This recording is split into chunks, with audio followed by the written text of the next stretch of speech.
Good evening and welcome everybody to the Sanctuary Nature Foundation's most wonderful debates that we have organized.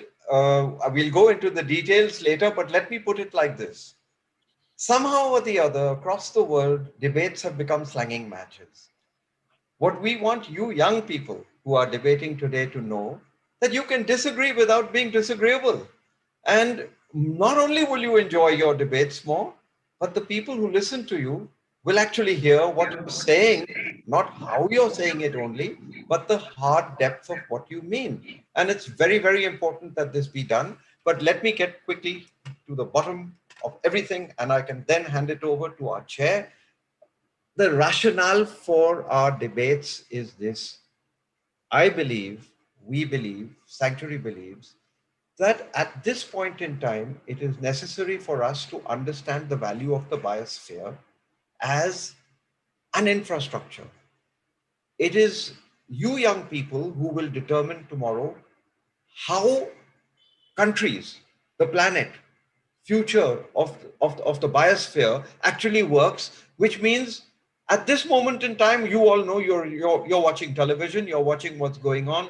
We've got a pandemic, we've got biodiversity losses, we've got species losses. We have to arrest them. And the subject that is up for debate today is basically one where tourism, if you don't go into a forest, how do you fall in love with the forest if you don't love the forest? How are you ever going to be looking to defend it? But have we gone over the limit? So it's a wonderful thing. I am really looking forward, Vance. I'm really looking forward to hearing what young voices have to say. And the bottom line is, this is the final round of the Sanctuary Nature Foundation's debate for Young India 2021.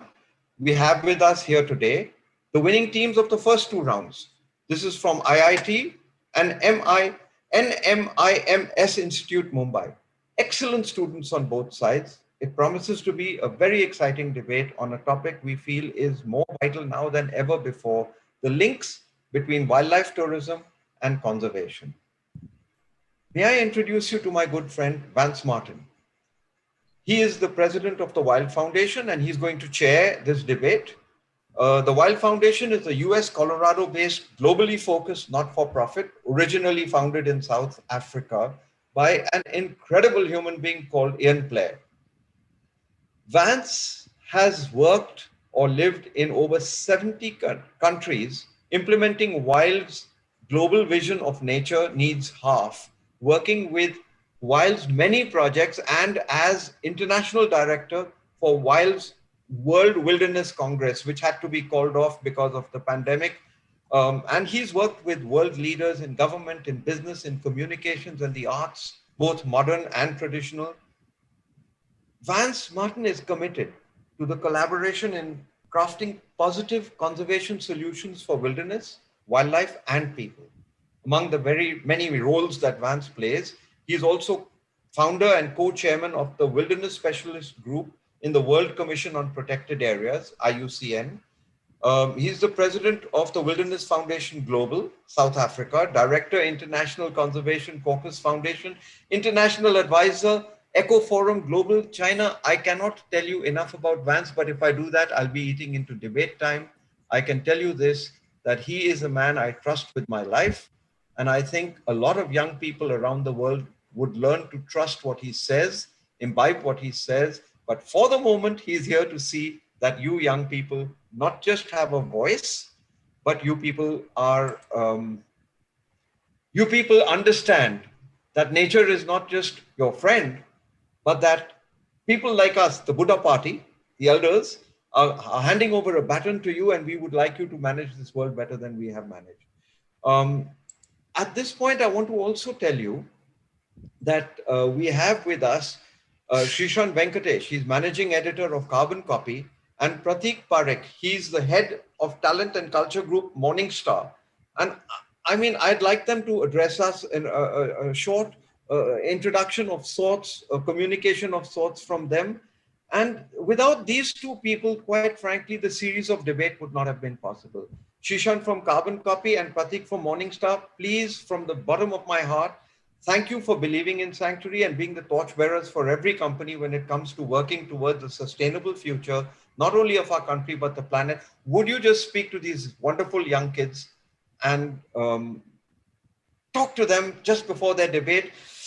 Put the spirit of life into them, which they already have. Probably we'll take more spirit of life from them, but it's your thing. So, Xizhan, could we hear from you? Thank you so much for the introduction, Saigalji. And a very good evening to everyone here today. I grew up in the 90s, so I think I might not be very much older than the majority of the audience. And I think that all of us share an acute awareness of a single conflict, a reality that is objectively the best in human history and a foresight of a future that seems to be the bleakest. This conflict is, changing the narratives, the language around growth, and our interactions with environment. And today's debate, the final round of the series, on the impact of wildlife tourism and on wildlife, sorry, the impact of wildlife tourism on wildlife conservation, is one such key issue that is emerging from this evolution. At Carbon Copy, we explored such interactions of climate change and climate action with environment, economies, and society. And we are honored and excited to present these debates along with Sanctuary Asia and Morningstar. Best of luck to both teams from IIT Bombay and Narsimhanji. Thank you so much. Thank you so much, Xizhan. Prateek, Morningstar if I understand right, what you're looking to do is to change the ambitions of people who have a lot of money and you want them to spend it in the right place. Talk to us. Absolutely.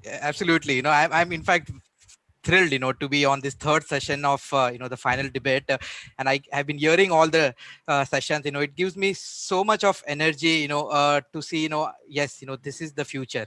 And I'm excited to kind of have few of them, who really kind of make the cut to be with our company and we getting an opportunity to really hear them out, So, yeah, I mean, I'm excited.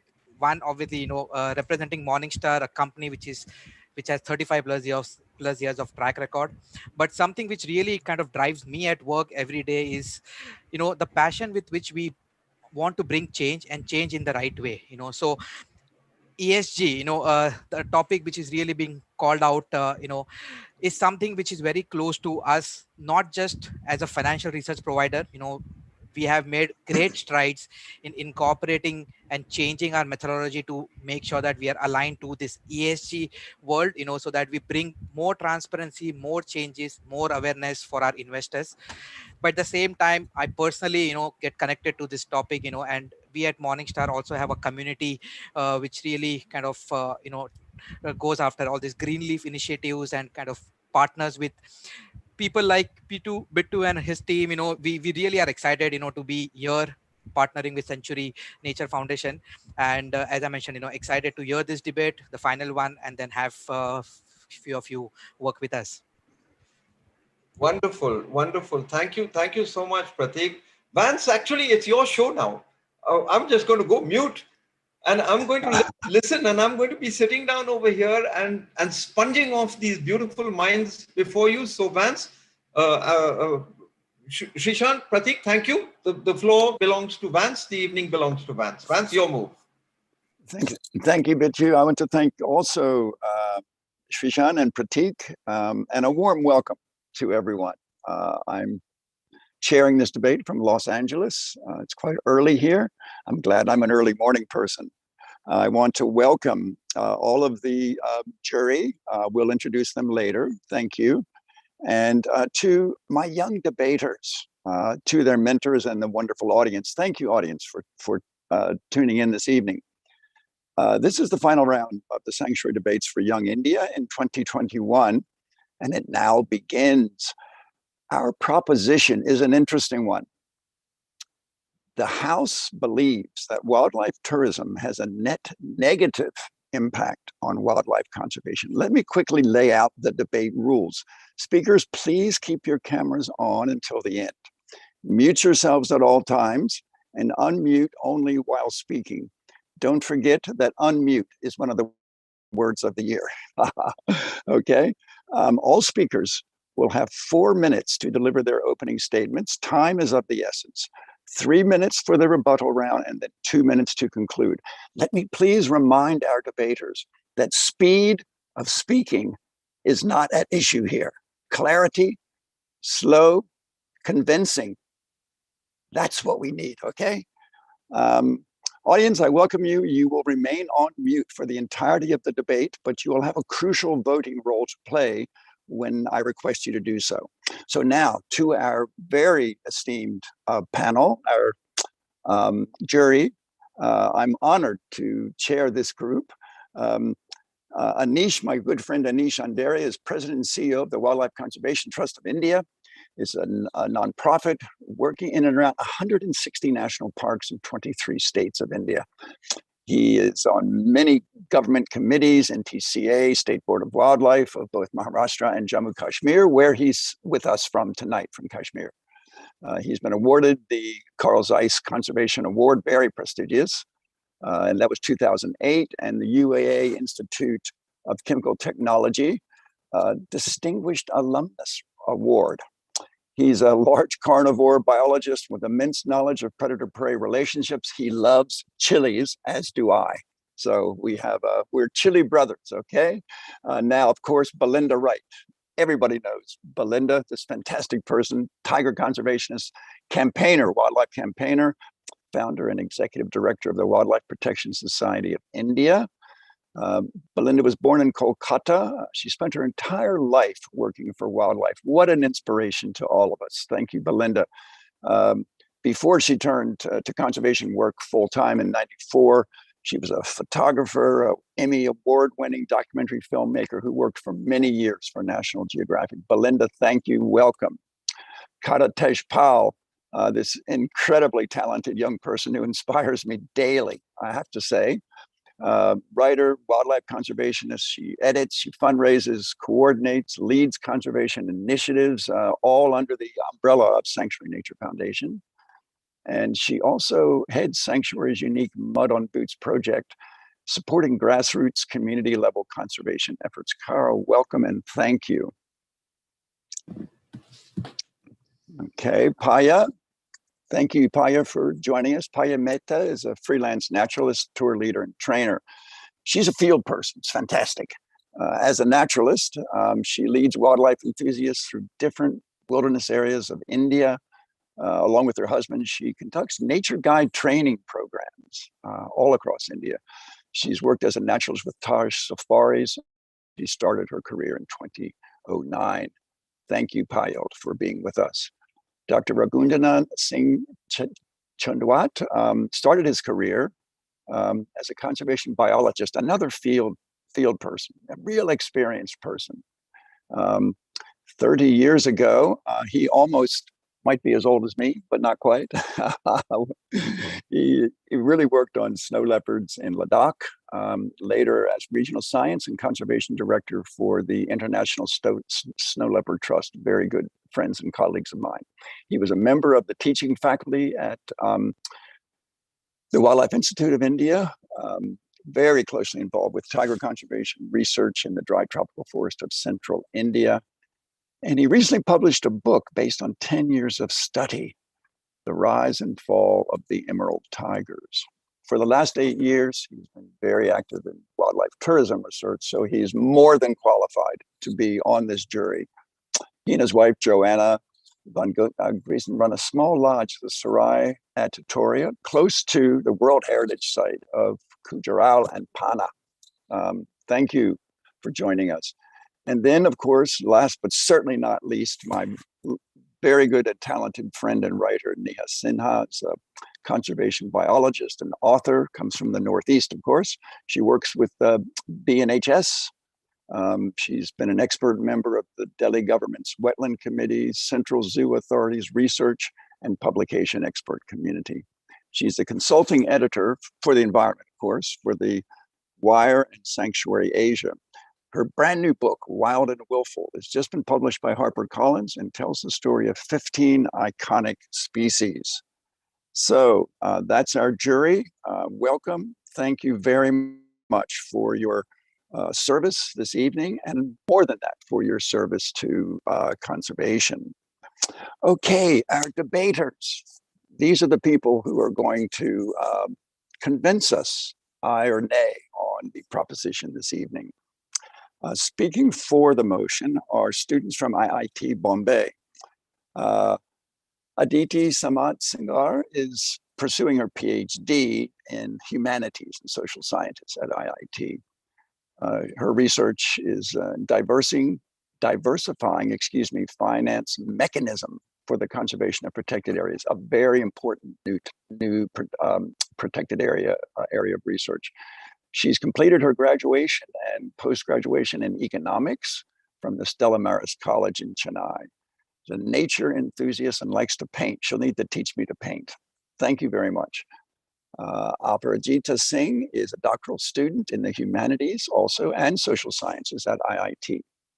She's recently submitted her PhD. Congratulations. Her area of research is in the field of environmental economics. And she's published in the Journal of Regulatory Economics, amazing, and the Journal of Environmental Planning and Management. She's received travel grants. She's presented her work in international conferences, completed her master's in economics with a gold medal award from Hyderabad Central, and her bachelor's in economics, in which she took honors from Lady Shram College in Delhi University. Next is Anjika Jaiwat Bandyakar, currently doing his master's in planning and development from IIT. Previously, he had a master's in industrial psychology and a diploma in aircraft maintenance engineering, multi-talented man. He has done extensive research on the UN SDGs, Sustainable Development Goals, thank you, and written articles about sustainable growth. He's participated in many climate action initiatives. He's an activist, as well as being very smart, and the implementation of cleanliness drives in his city. Thank you. The supporting team member, Prandika Das, is currently pursuing a PhD from IIT. She has pursued a master's in economics from BHU, and she graduated from University of Delhi. Prior to her PhD work, she has worked as a research associate at IIT in Bombay, of course. Her interests include climate change impacts, sustainable development goals, SDGs, and land use management. Thank you for joining us. Now, they've been mentored by Dr. Harapiya Gundimeda, who is a professor in economics in humanities and social sciences at IIT. Her main areas of research are green accounting, mitigation aspects of climate change, energy demand and pricing, valuation of environmental resources and development issues in India. She is a recipient of so many prestigious fellowships, of course, from Ratan Tata at LSE and the Partha Dasgupta Fellowship by Sandhi. She has been the president of the International Urban Biodiversity Network and part of many expert committees set up by national government, National Biodiversity Authority, Central Pollution Control Board, etc. She's been a part of many projects under the World Bank, UNEP, United Nations Environment Program, MOEF, among others. She has a master's in mathematics and a PhD in economics. A very, very prestigious team. Thank you and welcome.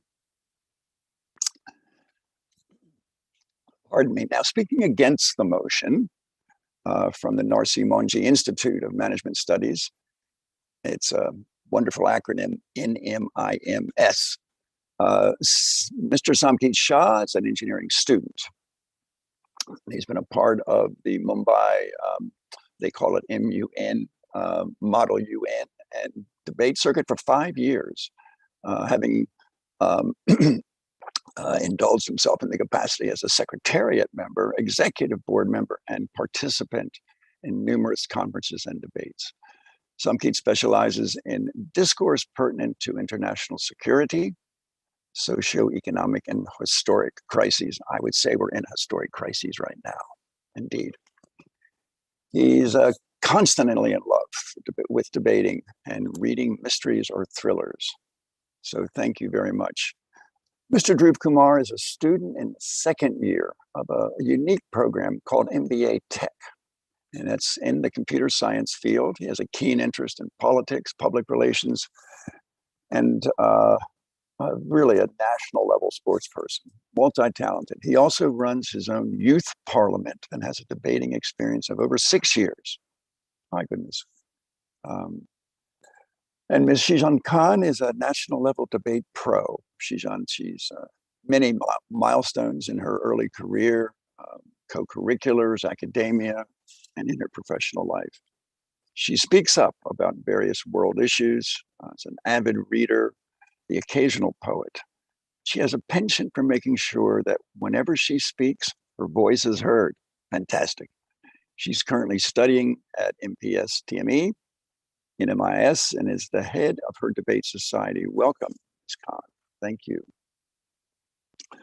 Their supporting team member with us this evening is Nikhil Chauhan. He's a reader, debate professional. He's participated in and moderated many inter-college debates. He is an articulate man, knows something about everything. Goodness, that's great. In his spare time, he draws. He's an artist. He consumes media in all shapes and forms.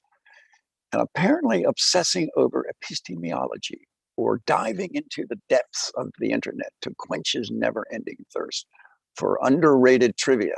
I like that. Their mentor, Dr. Christine de Lima, is currently with the Institute. She has authored multiple peer-reviewed management papers, presented works all over the world. Her academic profile is many degrees and awards. That's 10 plus years of experience in teaching, research, and corporate. Dr. de Lima's research and interests include marketing management, human resources management, and of course, general management. Thank you, Dr. de Lima. And also Pratimesh Churi, with lots of letters after his name, very talented man. He's a faculty member in computer engineering, School of Technology Management and Engineering at the university. Currently, he's serving as associate editor of the International Journal of Advances in Intelligent Informatics and International Journal of Innovative Teaching and Learning in Higher Education. Two incredible mentors. Aren't our debaters fortunate to have them? Thank you very much. Okay, so welcome everyone. I'm just turning my phone back on here. I'm sorry. Okay.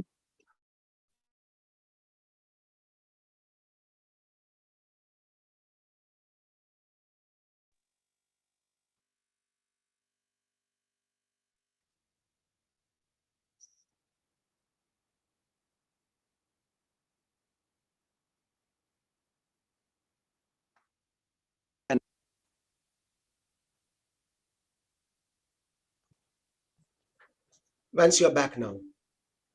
I'm back. Oops.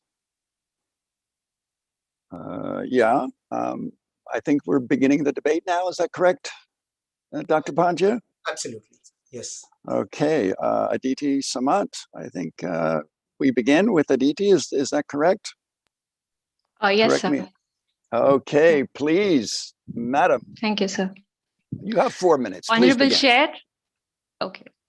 Honorable Chair, respected jury members, and my dear friends, a very good evening to one and all present here. It gives me immense pleasure to speak for the motion that wildlife tourism has a net negative impact on wildlife conservation. Now, wildlife tourism, which is carried out with an intention of viewing or encountering wildlife, is nothing but a product of neoliberalization of nature, wherein non-human phenomena are subjected to market-based systems. But while doing so, we very conveniently forget that there are potential negative impacts when it comes to the conservation and individual welfare of the subjected animal. Now, more often we theorize that wildlife coexist with humans, but in reality, we have generally viewed wildlife more as a resource that is to be exploited rather than a means of coexistence. Now, with respect to this aspect of wildlife coexisting with humans, there are two approaches or views. The first is the human-centered or the anthropocentric view. Now, according to this, humans are the planet's most important species, and that humans are, one step apart from them. So they are rather in charge of the rest of the nature. So basically, humans are the stewards. The second approach is the life-centered or the ecocentric view. Now, this suggests that the existing view must be expanded to recognize the inherent or the intrinsic value of all life forms.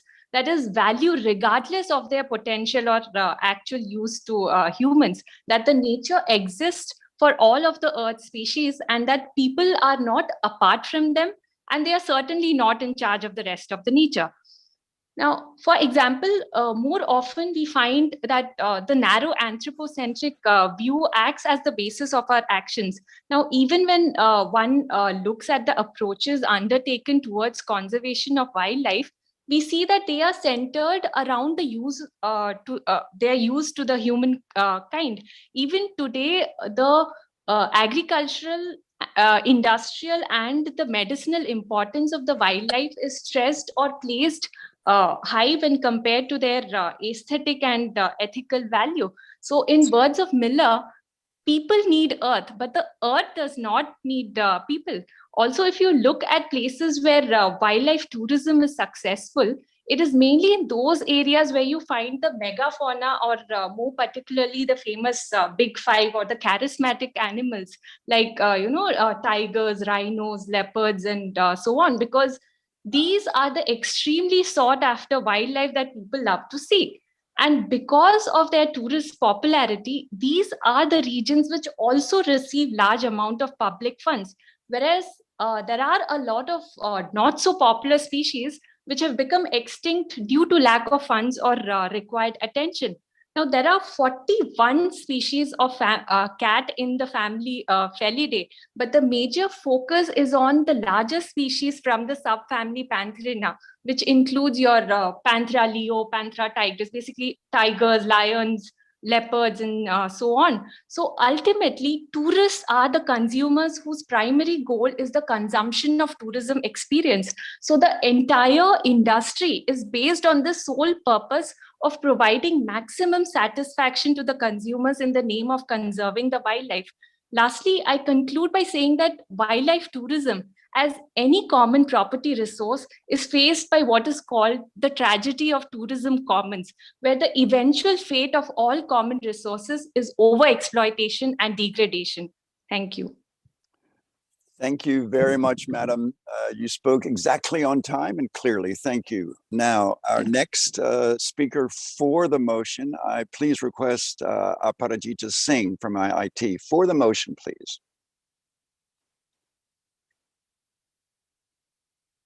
I'm sorry, please unmute. Sorry, Vance, it's against the motion. I'm sorry. Parajita Singh, you're on unmute. Thank you. Okay.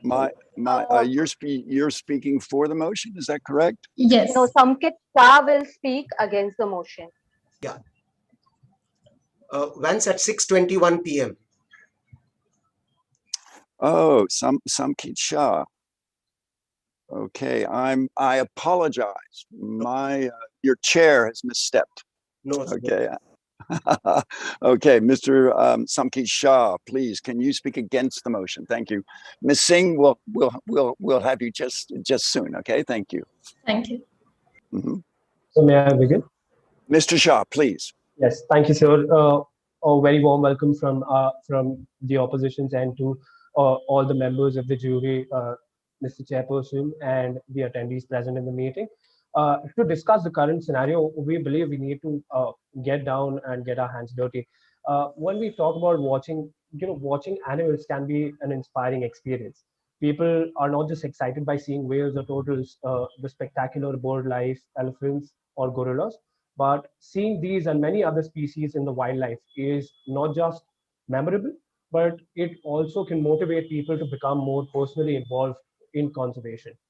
Tourism today provides people with numerous opportunities to view animals uh, in the past that they would have read about and seen in pictures and on TV, or at best in zoos or aquariums. Tourism is an engine for jobs, exports, and investments. The tourism sector is also the largest global market-based contributor to financing protected area systems. The NBT is a powerful tool countries can leverage to grow and diversify their economies while protecting their biodiversity and contributing to many sustainable development goals, including SDGs 12 and 15. Local communities, private sector enterprises, and governments can also benefit from investments in tourism through increased market opportunities and linkages to tourism services such as agriculture production, hoteling, restaurants, transportation, health services, etc. Okay, good. Thank you. Please continue. According to Brand USA, 2 out of the top 5 motivators for selecting vacation spots are ecotourism and nature. Wanderlusters are seeking experiences that reflect the true essence of the place that they are visiting. In other words, they want to visit places with unspoiled environments and thriving native wildlife. Uh, as to move forward, while we move towards having a discussion on the issue of wildlife tourism and its impact on wildlife conservation, we seem to forget one integral distinguishing factor. To take a very generic example at this point, wildlife tourism derives focus on rare and uncommon animals and allows viewers to take a peek at the daily lives of certain species. Some people believe that this disturbs the natural habitat and humans should be removed from the equation, while others believe that such animals being close to extinction should be kept in captivity as a reserve population to prevent extinction. Conservation differs significantly from prevention. The solution that is being presented and that has been presented in the past treats the symptoms but does not provide a cure. At this stage and at this point of time, for the further course of debate, we wish to define the 6 main stages of the current tourism cycle. Number 1 being exploration, where there are fewer tourists, poor access and facilities, and environment remains unchanged. Number 2 becomes involvement, where local initiatives are quite common. There is some promotion of the area, and there are increasing number of tourists. Development being the 3rd stage, where there is a concentration of tourists, the local lose control. There is a deterioration of the environment. Number 4 being consolidation, where where the tourist numbers exceed local residents and all major chains are represented. Number 5 being stagnation, where the numbers peak, the destination falls out of fashion and results into environmental and social problems, while the final and the most tragic phase being the decline and rejuvenation, or the states in between. What we need to do under the current scenario is find a perfect balance, a proper balance between these 6 different phases and the 6 different stages based upon the geographical location of a particular natural reserve. As of 2012, wildlife tourism accounts for over 3.6 trillion in economic activity, 9% in global GDP, and 8% of jobs worldwide. Organizations like the Convention on Biological Diversity, UN World Tourism Organization, UN, and even United Nations Environmental Program contribute to the international wildlife law, which acts as guidelines towards local legislature enlisted by various member nations.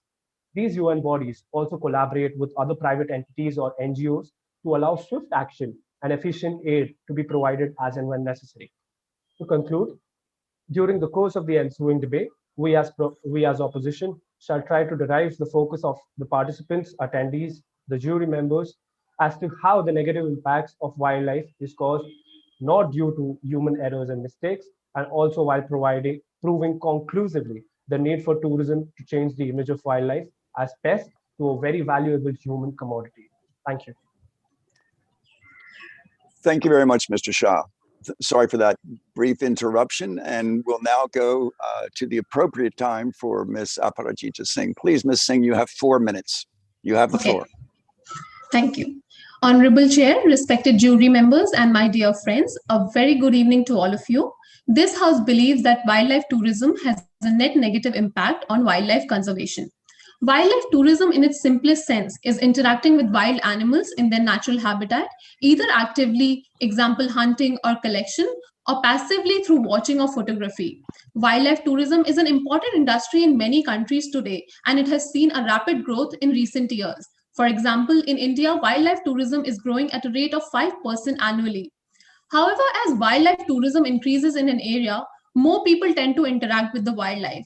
And this can be a real problem because most wild animals aren't fond of having people around, and humans often leave trash and other substances that can negatively impact the habitat of a species.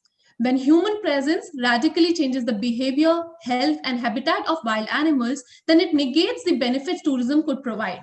In addition, tourism development often encroaches on these fragile wildlife habitats. For example, coastal areas have been specially harmed by tourism. The construction of huge hotels, accompanying vehicle emissions, and sewage have degraded these areas. A study by Davenport points out that new forms of individual transports like personal watercraft and activities like scuba diving have contributed to the decline of populations of green, loggerhead, and leatherback turtles along the Mediterranean. Today, the notion of wildlife tourism constitutes a peak emotional experience for the tourist, and the enjoyment of the tourist is often influenced through the proximity with the wildlife. For example, consider swimming with dolphins, a very popular activity in many coastal areas. But being constantly followed by loud boats and large groups of people put a great deal of pressure on dolphins. In Hawaii, for instance, dolphin tours have targeted them during their resting period, which have caused immense stress and change in their behavior. The other negative impact of wildlife tourism is through access and close contact feeding. For access to wildlife can happen through road, foot, plane, but it is very discouraging to discover that even small disturbance can have significant harm. Studies illustrate that a single aircraft flight leading to a death of most of the chicks in a bird colony. A single car visit per week has led to pink-footed geese in Denmark to leave the area. And a very direct impact of this excess has also resulted in the death of animals through vehicles. For example, in India, 665 wildlife deaths have occurred due to road and rail accidents between 2012 to 17. Food again is used to attract animals in order to enable tourists to get a closer view. But the health of the animals is threatened through artificial food as there are not enough nutrients in the food. For example, artificial feeding by tourists caused a breakdown of the territorial breeding system of the land iguanas in the Galapagos Islands. Then tourism also brings development activities like hotels, roads, and other infrastructure to support the tourists. And the more mainstream visitor requires well-established tourist facilities and infrastructure, which in turn destroys their habitat.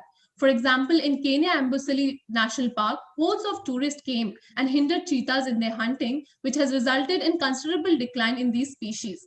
So overall, in the current scenario, the wildlife tourism is being promoted in the name of conservation. But sadly, in most cases, the strength of economic interest dominates the restrictions imposed, leading to a net negative impact on the wildlife conservation. Thank you. Ms. Singh, thank you very much. Okay, we're going to keep moving here so we can keep our time. I would ask that Mr. Dhruv Kumar, may I request that you speak against the motion? Mr. Kumar, please. Good evening to all. I will be speaking against the motion wildlife tourism has a negative impact on wildlife conservation. And I would like to begin with a quote. If we can teach people about wildlife, they will be touched. Share my wildlife with me, because humans want to save the things that they love. By Sir Steve Iron. As we speak, the wildlife tourism accounts for 3.6 trillion in the economic activities, and that is 8% of the jobs. Wildlife tourism can be a great thing and has many positive factors like conservation, research breeding, programs, and economic benefits. For many wildlife tourism business conservations, it is the top priority. In fact, in most places where the focus is conservation, would like to have many tourists as they pay the bills, which in turn allows the business to operate. They are mainly operated by charities or trusts, so they do not make profits and their intentions are wholesome, just like the quote stated above. Wildlife tourism businesses can be fantastic for conservation and raise a lot of money. It also facilitates research and can help us to further understand the animals and therefore to cater better for them, both in the wild and in captivity. There are many wildlife tourism projects that have been successful breeding programs, from Siberian tigers, pandas in China, koalas in Australia to lions in Botswana. Many of these programs would never have been able to operate without the money raised from tourists, and not to mention the economic benefits and job creation that are already being generated, as stated earlier. Um, which brings me back to the point where I started from. In fact, the fact that people conserve things that they love. Once they visit a wildlife park as tourists, they in turn want to help the place grow. Hence, if there is any side greater at all, then it's the positive side, and that's what the opposition firmly believes in. Moreover, many wildlife conservation programs are also in the favor of tourism, but in a responsible manner. As members of Travel Operators for Tigers, TOTF, has stated, and I quote, "We believe it is imperative that responsible tourism be permitted, and that is essential to the survival of tigers and other endangered species." For example, Jim Corbett in India is the most visited park and still has the highest number of tigers, according to 2008's NTCA's census.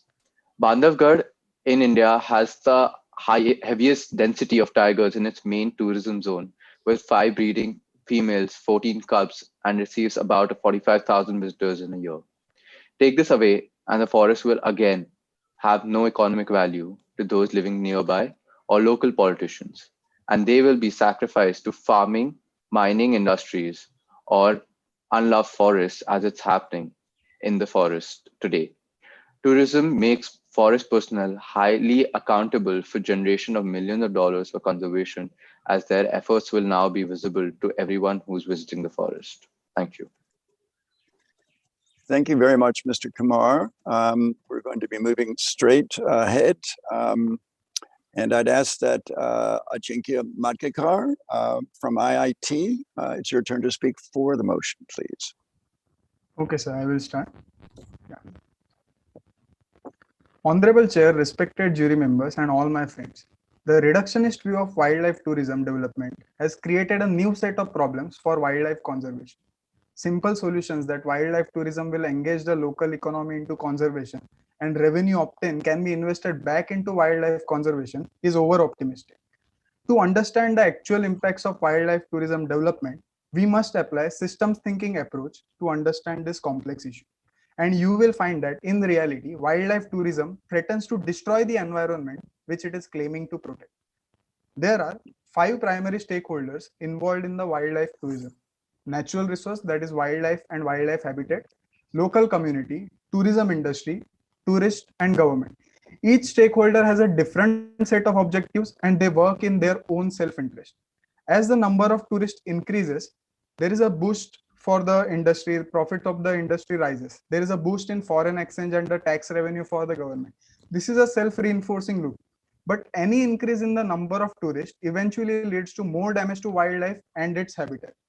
Tourism infrastructure and activities deplete the stock of natural resources.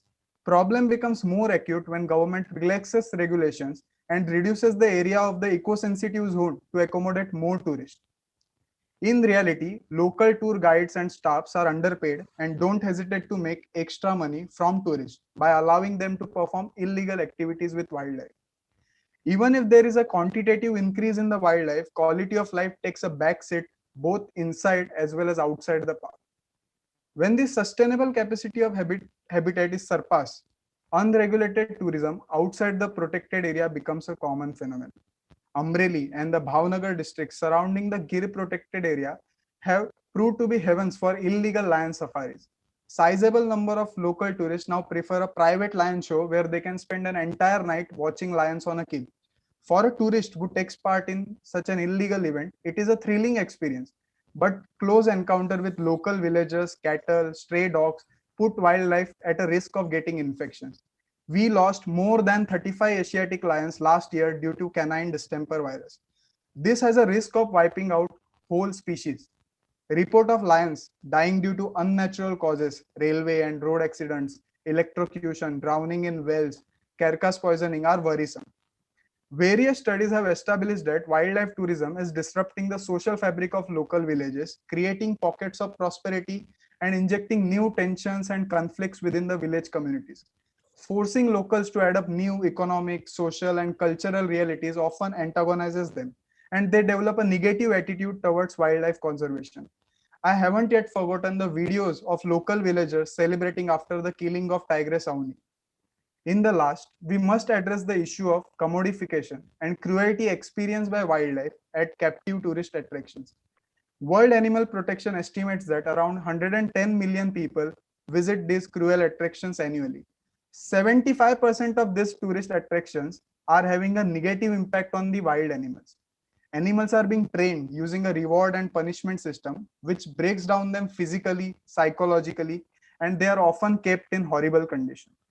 Wildlife tourism overtly creates a feeling that we are protecting and caring for wildlife, but in reality, the very same force is destroying it. Thank you. Thank you very much. Everyone's speaking very, very well. We're going to move straight ahead now to Mr. Xizhan Khan from NMIMS. May I request that you speak against the motion, please? The floor is yours. Yes, thank you. Thank you, sir. A very good evening to everyone present here. And I just want to start off with something very fundamental. The proposition of the House is discussing something very fundamental. Wildlife tourism has a net negative impact on wildlife conservation, and we're against this proposition. So for starters, the first thing we need is to properly define wildlife tourism. Under the currently acceptable settings, wildlife tourism, ecotourism, and wildlife watching tourism are all used interchangeably. Under certain circumstances, wildlife tourism has been said to involve hunting by one of my proposition members and fishing of animals, and it falls under an entirely different discussion because you cannot equate wildlife hunting and wildlife tourism, because that's a very fundamental difference that I felt like I needed to point out. Furthermore, wildlife watching tourism does not distinguish between free or captive animals and therefore falls short. So wildlife watching tourism would count seeing a tiger in Corbett as well as a tiger in a zoo. Finally, ecotourism aims to minimize the impacts of large-scale tourism on the environment, but not all tourism is in natural areas, nor can be sustainable. In India, community-based cultural tourism experiences were created around the popular Pench Tiger Reserve. The Gond tribal communities live on the fringes of the reserve and are economically vulnerable due to certain uncertain monsoons, loss of land due to tiger conservation, and of course, crop destruction by the wildlife. These traditional societies have a very unique culture, which is characterized by animism as well as rich folklore, art, and music. The CWT, which stands for Conservation Wildlands Trust, an NGO that promotes community-based wildlife conservation, created the Tiger Tribes program to provide communities with an opportunity to share their lives and traditions with tourists through guided tours while simultaneously earning a livelihood. Apart from the protection and management, the only other activity that has perceivable benefits for wildlife is tourism. Because as Samkeet said in his opening, it helps generate support and funds for conservation and to some extent contributes towards protection of the area. The presence of tourists also increases the accountability of the forest departments, as mentioned previously, since their efforts are open for the vast majority of the public to see. Now, I would also like to point out one thing is that we had a few conversations about tourist habitats and control. It just does not mean that it's fundamentally bad. It just needs regulation. So I'm going to take a very rudimentary example here. For example, vaccines have weakened or dead germs or immobile germs. And definitely they may cause adverse effects in a minority of patients, but does that mean that we stop taking vaccines? Absolutely not. We prepare and control these conditions and ensure that there is regulation. So we aren't against the point of regulating how these things work, but it's very important for us to firstly define what wildlife tourism actually is. And with that, we would like to end our closing statements, and we would love to hear what the proposition has to say. Thank you. Thank you very much. That brings us to the close of the opening round. I congratulate all the debaters. This is going to be a very tough call, I have to say. Now, thank you, speakers, debaters. Now, to the audience, we'd like you to type in any questions, repeat questions, no comments, please, And make those questions 20 words or less, type them in the chat, and please specify at the beginning, for or against, okay? So that your question can be very clearly dealt with by the jury, okay?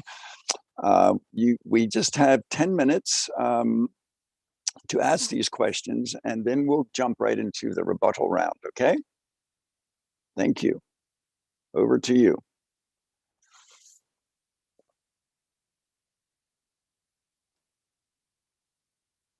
Okay.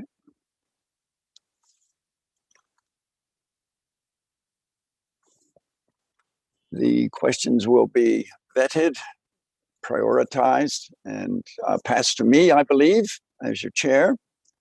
Yes. And thank you, Dr. Pandya. Yeah, we will curate the questions and we will send them to you. But meanwhile, we can start with the rebuttal round. Okay, so you're going to curate those questions now. Okay, so all the debaters, you've heard the points in the opposition, very well presented. And each speaker now has 3 minutes exactly for their rebuttal. And I'd like to start with Aditi again, Samant from IIT. Let's have your rebuttal for the motion. 3 minutes, please. Thank you, sir.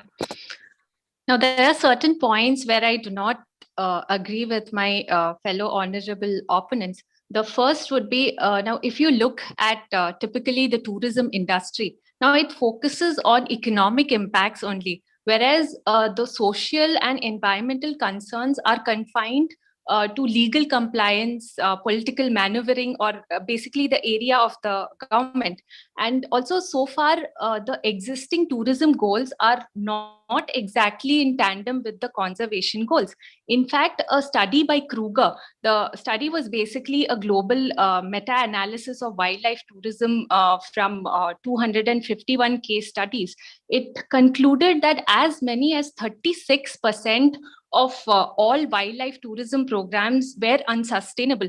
And that was because of the negative impacts on the target species, mainly due to poorly regulated tourist activity. And also apparently 18% of the programs were only found to have made positive outcomes when it comes towards conservation. The second, regarding the point made about revenue contributing towards the economy or the exchequer. Now, the aspect of total revenue does not give the right picture. Now, as it considers, total revenue only considers the sum total of all the profits that are generated from the tourism activity. The success of any program has to be evaluated on the basis of what you call the marginal revenue aspects. That's the additional revenue derived because of the presence or absence of a species. For example, would we generate the same revenue if the mega species are taken out? Now, even if there is a healthy ratio of animals present, but their sightings are, say, they are less or negligible. So in that case, will it have the same revenue generation potential? Also, the comfortability of the tourists plays a huge role. They start expecting some sort of basic food materials like soft drinks, chocolates, and so on. Also, the total revenue is calculated based on just the superficial costs, like the maintenance costs, the day-to-day expenses, and so on. But the cost arising out of negative externalities are not reflected.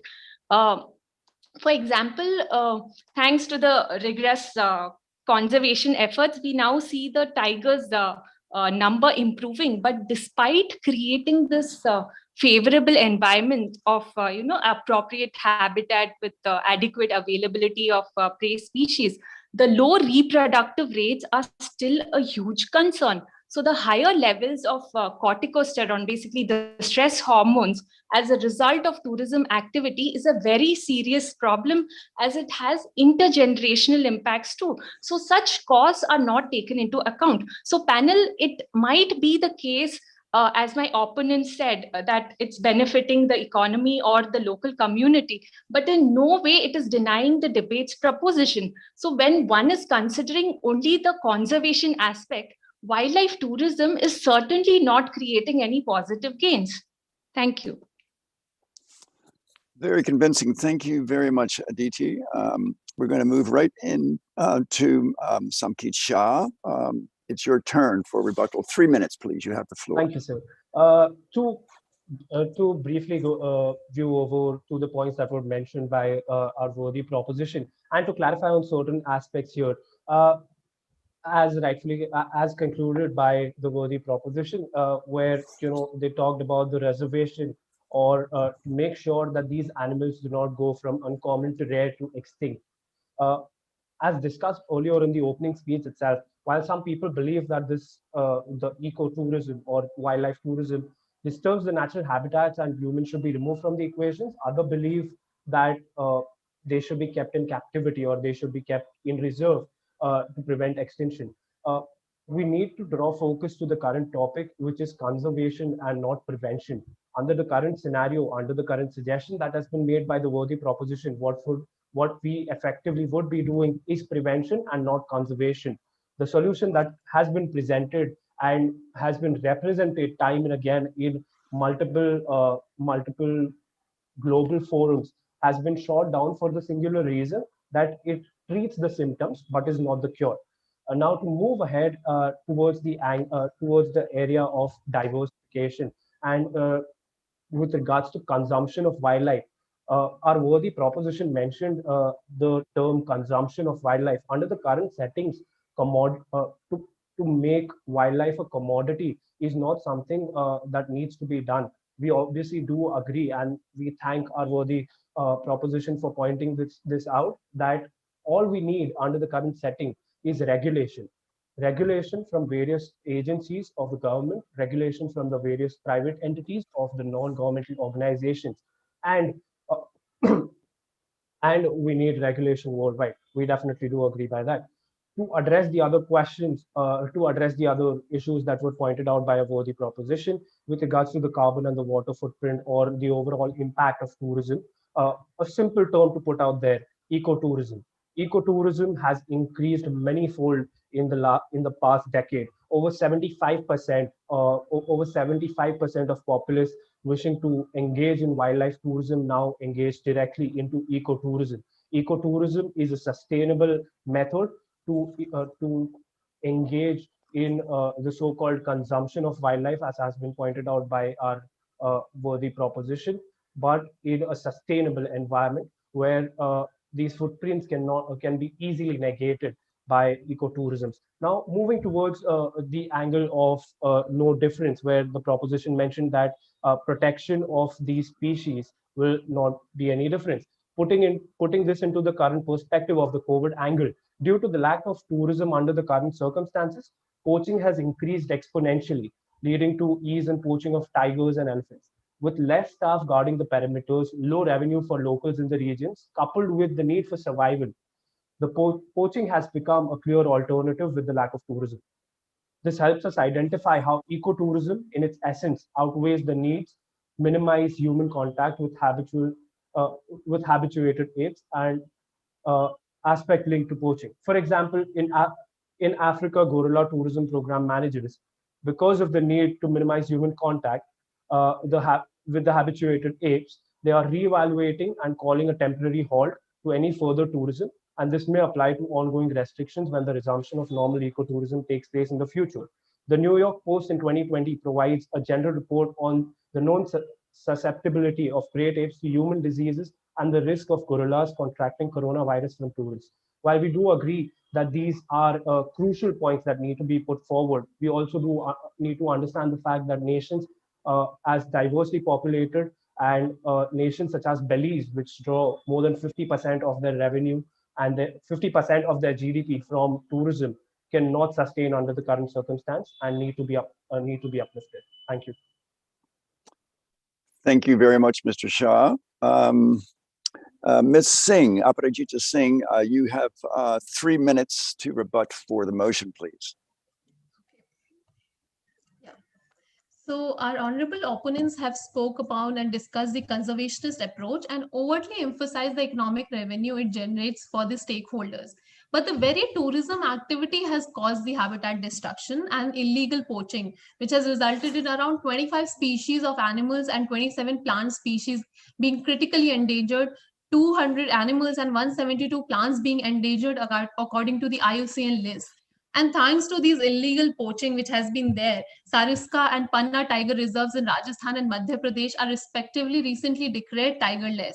So, and apart from as the opponents have been emphasizing how locals sometimes, help in these conservation activities, but locals also have been found to, push forest boundaries to reduce the habitat area and endanger the animals. For example, the growth of tourism in Zambia brought new jobs, created a positive impact of wildlife tourism. But even each new job brings in more and more people in the immediate and extended family. And as the population grow, it is also associated with clearing of logs and increases in the snaring of wild animals like impala. And as he said that, the previous opponent told us that, these livings are dependent on them. So if the wildlife activities are stopped for a while, sometimes, and there are chances that even the very locals or like the local guards or the gypsy people may indulge in these illicit activities like helping poachers for gaining income. Then another question which I want to put to the opponent is, what about the animals in captivity? According to Human Society International reports, there are 150 million animals which are used globally for experimental subjects, where animals are treated as resources and commodities to satisfy animal interest. For example, elephant riding is a favorite tourist activity in Thailand and China, but it has depicted as being very cruel by many international organizations. So in the pursuit of profit and pleasure, the tourist activity hasn't stopped to ask whether this use is defensible on moral grounds.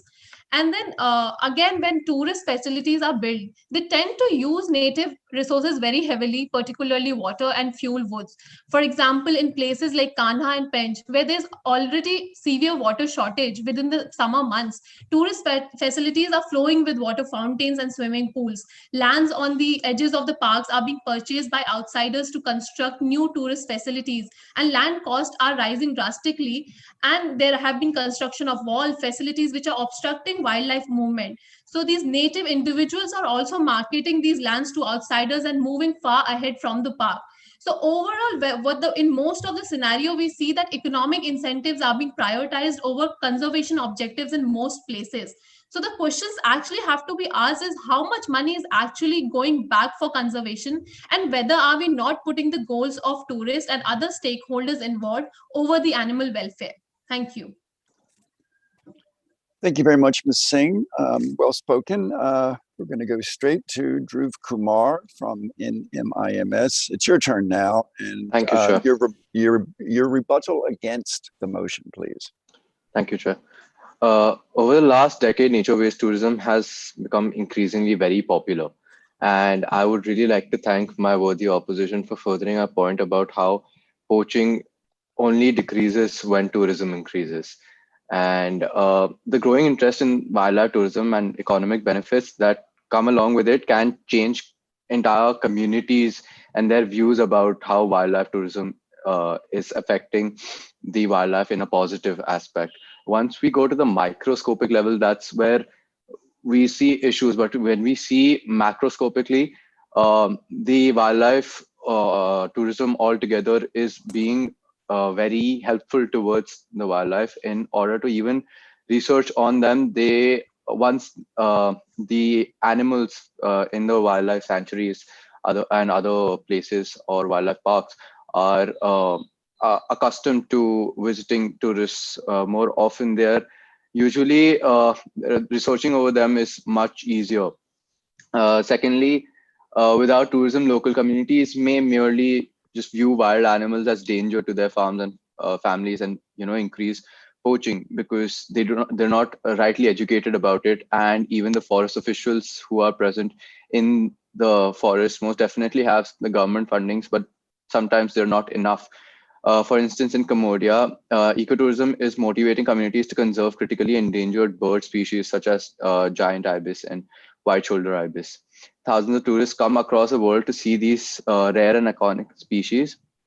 The birding operator, Mr. Sam Wasena, is now organizing conservation tours to incentivize community-based conservations for the region. Thank you. Thank you very much, Mr. Kumar. Going straight away to Mr. Madkekar, you have your rebuttal now. 3 minutes, please, for the motion. Yes, sir. Thank you. So, honorable opposition is initially mentioned about SDGs, that wildlife tourism is ought to achieve SDGs. Yes, we know that. So they are agreeing that current state of wildlife tourism is causing more harm than the positive effects. Also, they were talking about the classification. Classification is not important here. We are talking about the net negative effects. Those are on the wildlife tourism, and they themselves are the mentioning the need of the stricter regulation. So I think that the worthy opposition already has accepted the fact there are many negative impacts on the wildlife rather than the positive impacts. I would add some more points to explain you that in the long term also it cannot be a only strategy to solve the problem of wildlife conservation. The Wildlife Protection Act 1972, as amended in 2006, specifies that core zones or critical tiger wildlife habitat must be inviolate for a sustainable population of tiger in tiger reserve. These core areas inform us about the natural state of the ecosystem and are to be kept free from all the human pressures external to the system. But wildlife tourism activities such as forest safaris are carried out in 20% of the core area. You will find many of the forest rest houses and VIP camps located in the core area. The worthy opponents mentioned the term ecotourism many times, but the ecotourism guideline proposes that these activities should be carried out only in the 10 to 15% of buffer area.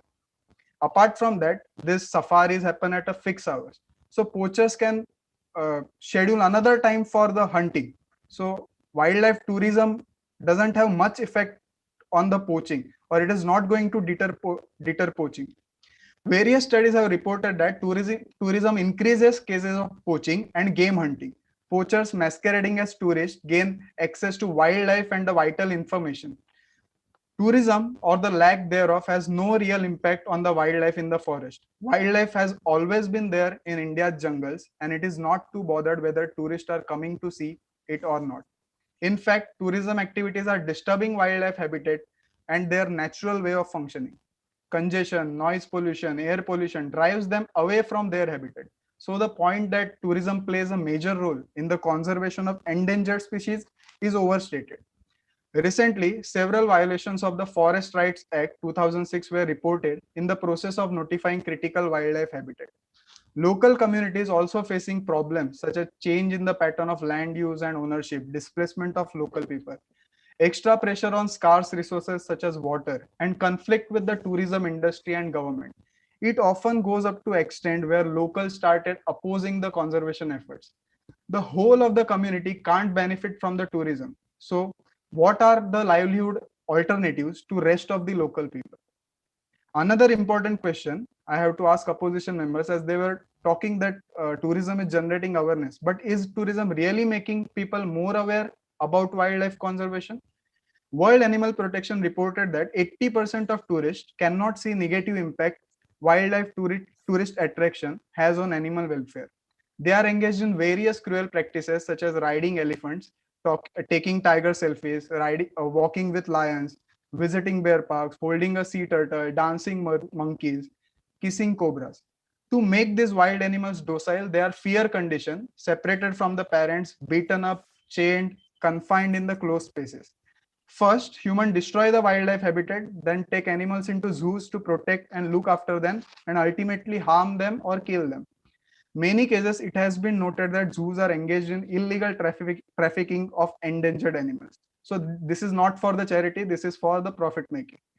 Everybody is aware of the recent accident where gorilla was killed to protect a child in one of the America's zoo. Everyone is talking about human dignity and rights, but what about the treatment provided to these innocent animals? Thank you. Thank you very, very much for that rebuttal. We're going to go right now to the certainly last but not least rebuttal, Ms. Xizhan Khan from NMIS. It's your turn to speak against the motion to conclude. Thank you. Thank you, sir. To start off, I just want to say that I feel like my honorable proposition has taken a very Peter approach to trying to dismantle an argument that is fundamentally, quite simply, not even existing. So I love the fact that, my honorable opposition brought up the point that we mentioned ecotourism. Of course we did. We're trying to establish what we're discussing. And we've just been jumping through different aspects. We have not yet decided on exactly what are we looking at, what are we debating for or against, or even where this entire conversation is leading. When you say that poaching and tourism are not correlated at all, can you please justify to us how, because of the COVID-19 lockdown, poaching has doubled in the vast majority of Indian sanctuaries or wildlife forests or whatever you would like to define them as, spaces where wildlife exists? How can you separate them so fundamentally and so simplistically and just establish the fact that, oh, it does not exist? That is something that we're facing the vast majority of our problem with, sir. And also, it's bringing me back to the point, like when you mention zoos, that's captivity. Wildlife, if you're associating wildlife to simply animals, then sure, you could make that argument. But if the vast majority of your other points conclude that wildlife is not only the animal itself, but also the environment it lives in, considering the fact that you mentioned your resources being, used in exploited, actually, that would be the right word, exploited in wildlife sanctuaries or places surrounding that, and tribes being relocated against their wishes and things like that. Let me just introduce one small little term called carrying capacity. So carrying capacity is essentially deemed as a magic number in management strategies, and several difficulties arise in using it for tourism. First thing is, carrying capacity predicts impacts increase with use of a linear fashion. In fact, impact does not even depend on absolute number of tourists, but on tourist behavior, infrastructure management, etc. The vast majority of the points that the proposition has made in entirety, or just the entirety of the proposition, has been lapses in regulation and administration. We have not once said that we're happy with the way that this is, being regulated, that they're doing a great job with that. Our entire point needs to be whether or not this concept of wildlife tourism has a net positive impact on wildlife conservation as a concept. We cannot look at the stakeholders right now, because that is not the debate for today. We are not sitting here to debate how XYZ government has not done XYZ thing, and therefore it is having a negative impact on one particular sanctuary. Of course, it's important. I am not taking anything away in terms of its importance, but I am just trying to drive the fact home that an ecosystem per se is so interrelated that you cannot separate a wildlife as an animal and wildlife as an environment. They have to go in tandem. So in all honesty, I feel like the proposition has not established as to why they feel that this has a net negative impact. And coming to the final point, that I forgot which of my honorable proposition members said this, but they mentioned that economic gain is not, it essentially can be written off in terms of gauging the importance or gauging impact of wildlife tourism on wildlife conservation. Now, let me just say one thing. Animals cannot speak. And if they have been established that, if they've been exploited, that's horrible, absolutely. But then it also, the onus again will fall upon humans to ensure that we have adequate funds to be able to put these conservational methods into force, into practice. And again, the question is not about administration or regulation of the way that these things have been implemented. It is about whether it is fundamentally having a net negative impact or not. With that, I would like to end my rebuttal. Thank you so much. Thank you, Ms. Khan. Now that concludes our rebuttal round. Very good. I congratulate all of those who spoke. Again, we have a very close contest this evening. So we're going to begin the question and answer. There's 4 questions, 2 for, 2 against. Any speaker from each team can respond, and I'm going to make sure that Dr. Pandya guides me correctly. I'm going to the questions in the Q&A, correct, Dr. Pandya? And I'm going to move those over here so I can see everybody. I have shared the questions with you on your WhatsApp private message. 2 are for, 2 are against. Okay. WhatsApp private message. All right. So you'll have to pardon your chair while I go to my private message here. I only have one phone and I have too many things on it. Okay. Right. We have curated questions here. Okay. Thank you very much, Dr. Panja. You're saving my skin here. First, question 4, which is several community bird tourism initiatives across India have been successful. Can we not learn from existing gentle ethical tourism initiatives and develop such strategies for all protected areas? Please, for the motion, who would like to speak?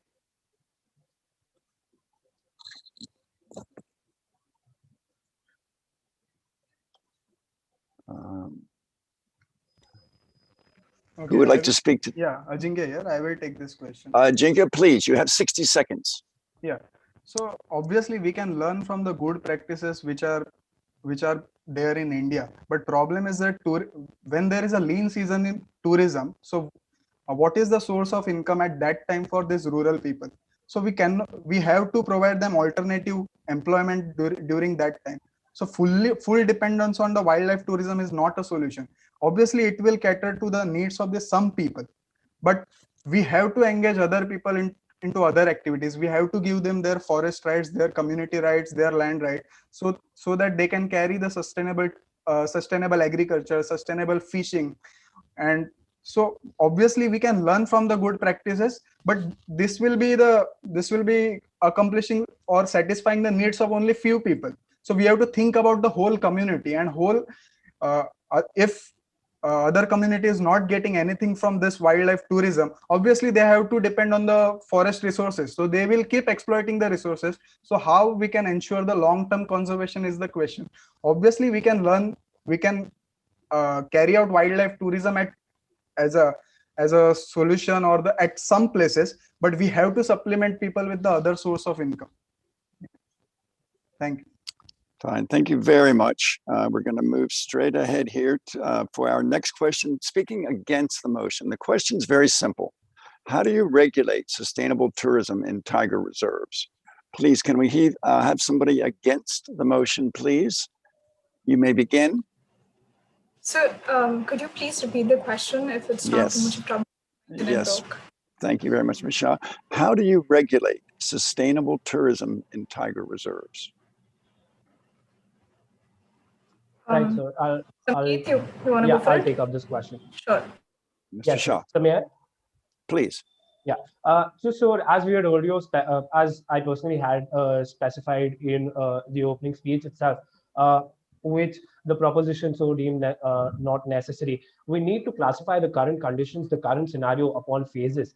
What level of identity, what would be the acceptable phase or the stage under which ecotourism or tourism in its essence can exist under the current setting while not disturbing the the biodiversity around it. That is something that needs to be established. Once that is established, it is simply it simply boils down to the means of putting forward the legislature, the framework, and putting forward the enacted legislature into action.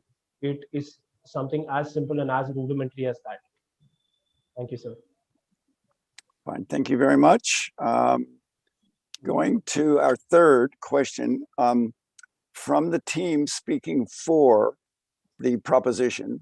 Question: while our practical world revolves around the human economy, how and why do you think economic benefits should not be sought from nature, while tourism may be the least destructive and least objectionable? Please, somebody speaking for the motion. I'll take it up, sir. Please. So, considering the recent pandemic experience, we just cannot put all our eggs into one basket. So certainly you cannot just rely on tourism-led development or conservation plan. And since funding is one of the major problem, we can probably look for different avenues wherein we can use the potential idle savings of the people, like provide them with an investment option that could generate returns, plus also which could contribute towards conservation. You have instruments such as conservation or species bonds. So this would basically allow participants in the financial markets to be able to contribute towards conservation too. So this species bonds would be more it will be typically of a long dated loan with fixed returns post the success of the program or the initiative. Now this has been very successful in areas like European Union, Australia, US. In fact, Seychelles has this blue bonds to fund its fishery projects, which has been very successful. In fact, even India has introduced very recently in 2019 the rhino bonds to ensure that the population of rhino does not deteriorate further. And you also have instruments like conservation easements, wherein the private players can also contribute towards conservation goals. So it is more like a legal agreement between the private player and the authority, wherein it ensures that they do not degrade the land values. So yeah, we can go in for such instruments rather than just focusing on ecotourism. Thank you. Fine, thank you very much. We have our fourth and final question. The team speaking against the motion of the House. The question is, why can't we just look at nature reserves as ecosystem service providers and leave them in isolation to maintain themselves, as it is an intrinsic quality of nature? Against the motion, please. Sir, I'd like to take that question, if that's fine. Fine, Ms. Shah, please. Ms. Khan, thank you. Ms. Khan, I'm sorry. Yeah. So the reason why we can't look at nature reserves as an ecosystem service provider is because that would fundamentally mean equating wildlife to service.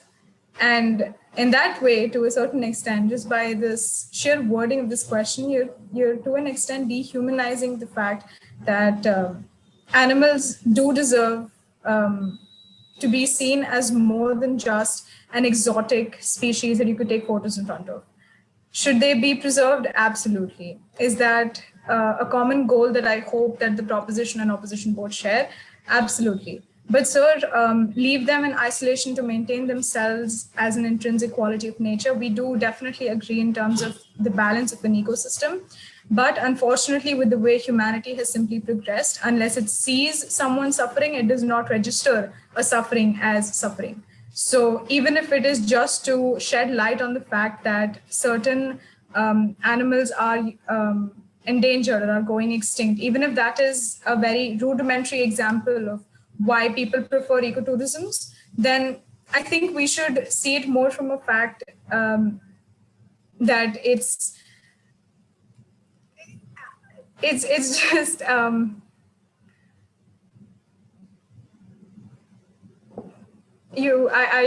trying to find the right word, but I simply can't because I fundamentally disagree with the question. So I think I'd just like to leave it at that before I choose the wrong word. So, thank you. Fine. Thank you very much, Ms. Khan. Okay, that concludes our questions, 4 questions. Again, I want to just say that both teams are doing splendidly, and your discourse is clear and it's good, and the jury is going to have a very tough time. Now we're going to move to the concluding round. We're heading to the home stretch now, and I'd like Aditi Samant to speak for the motion, please. In the concluding round, you have 2 minutes. Thank you, sir. So as the conclusion, I would like to say that people are relating wildlife tourism to sustainable development. But we must understand that the concept of sustainability has become more of a mediating term, which is trying to create that ideal congruence between two fundamentally opposite paradigms of economic development and conservation. And as my worthy opponents too accepted, that for this to be successful, there has to be strict regulatory mechanisms in place. Only then there would be possible benefits, else it would result in net negative losses. For example, not so long ago, at one point, there was this localized extinction of tigers in Saraska and Panna reserves. But the reasons were different. In Saraska, it was because of lack of scientific monitoring, which went unnoticed. But in case of Panna, it was failure of effective regulatory measures that led to increased illegal wildlife trafficking. Now, this sort of situation could have very well be avoided. Also, when you have conflicting goals, say now there is this proposal of Ken-Betwa river linking project. Now, this might have an impact on the reserve too. So on similar lines, a study by William, he basically notes that sustainability is more of a fallacious concept. It is rather seen to be promoting the ideology of progressive materialism, wherein we are trying to sustain only those features that would attract the tourists. So we must realize that development cannot take place upon a deteriorating wildlife resource base. Neither can wildlife be protected when the development excludes the cost of its destruction. Hence, the manner in which the sustainability aspect is applied is the most crucial. Also, the economic valuation of wildlife through tourism does not really represent a practical strategy for conserving the species. And there are other alternative ways to conserve too. As I mentioned, you have instruments like species bonds, biodiversity offsets, and so on. So these approaches are more sustainable in the long run. Lastly, I rest my case by saying that while tourism probably, or as the advocates of wildlife tourism put it, it may be the case that it could preserve the wildlife, the natural landscapes, and the cultures in one hand.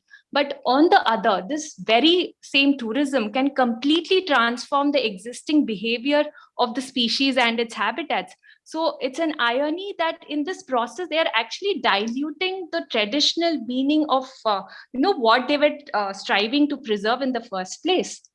Thank you. Thank you very much, Ms. Mant.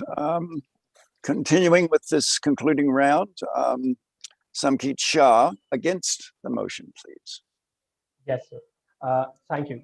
Now, to clarify with regards to any misunderstandings that a worthy proposition might have under the current scenario, we believe that the lack of regulation that was so mentioned in the various statements that were put forward during this debate is something of the past. Under the current scenario, India itself earns over 16.91 lakh crores of wildlife tourism, employing over 8% of the country's working class in tourism-related jobs, while at the same time employing various programs for conservation of wildlife, such as the recent program to save the Great Indian Bustard, where the government invested over 3,300 crores. Several other programs, such as the Project Tiger, Project Elephant, Crocodile Conservation Project, the UNDP Total Project, and various others, and under its legislature, implemented various acts such as the Fisheries Act, Wildlife Protection Act, Environmental Protection Act, Biological Diversity Act, etc. To consider these scenarios without the current setting of ecotourism, Chinese hunting of the Baiji or the Yangtze River dolphin, which was once venerated, would still continue. Japan's resumption of commercial whaling or the whale meat that is quite popular in Norway would still continue. Tiger skin and bone hunting in Tibet and China from India or Nepal would still continue and would still be exploited to massive amounts without the funding bought from tourism.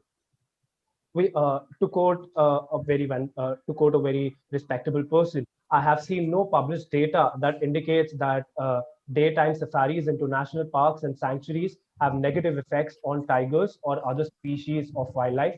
Rather, as mentioned earlier, poaching has become increasingly prominent under the current setting, wherein wildlife tourism is off-bound. To put forward some conclusive ideas which may be implemented under the current setting, rhinos can be tracked on foot Part of the tour fees go to funding of rangers, surveillance systems to keep them safe, etc. Polar bears can be seen during Arctic cruises. Funds can be donated to raising awareness about climate change.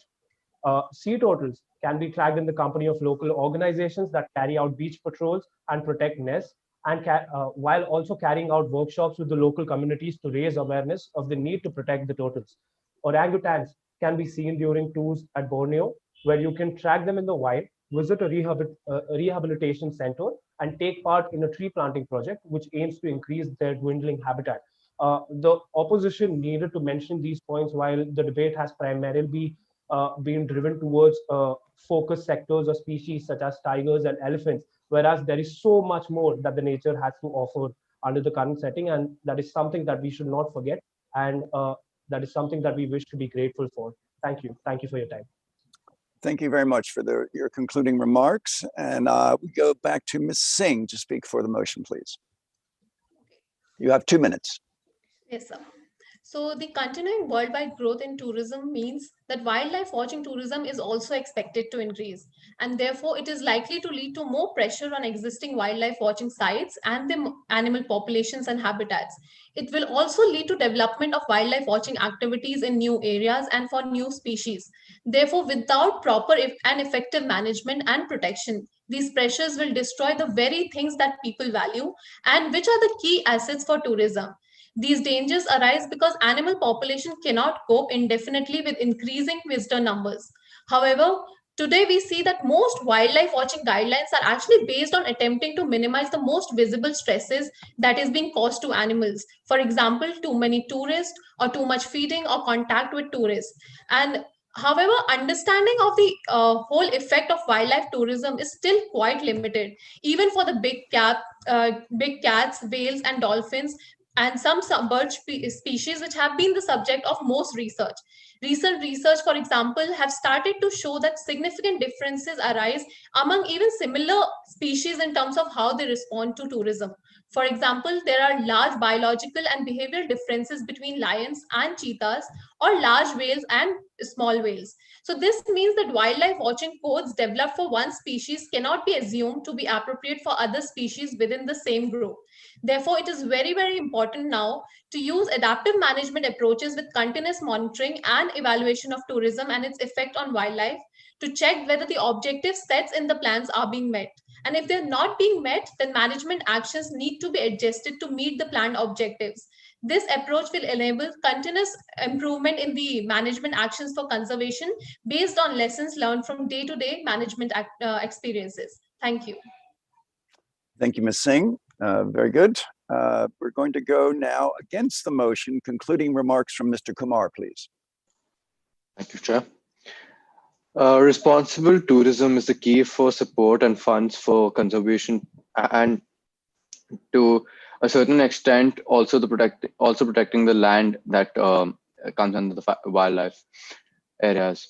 Presence of tourists also increases accountability for the forest departments. Economic, political, and community culture is still majorly dependent on nature-based tourists. Rather than trying to enforce conservation efforts at an international level, the use of tourism to change views at a local level can be far more powerful than it already is. It also provides a compelling incentive for the government and organizations to institute environmental policies and conservation measures. In the end, out of love, affection, and my alarming concern for wildlife conservation enthusiasts, I would request you all, I would urge you all to introspect and ask yourselves this question: whether tourism is the real issue we are facing in conserving nature or in conserving wildlife as far as this debate is concerned. This is a place, this is a platform where all of us are nature enthusiasts. We have been to wildlife parks, we have been to wildlife sanctuaries, and we have seen ourselves as tourists that this is the place that we want to grow. This is the place that truly deserves those funds, those importance, that love that we could actually give is to that place. For example, before the example, I would just like to state what my proposition had already stated.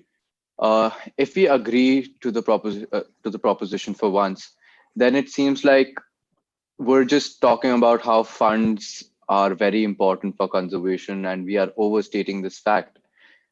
The fact is, the harsh reality is rather that in today's times, we are in such a scenario where we do require employment as well as a certain level of economy in order to be sustainable.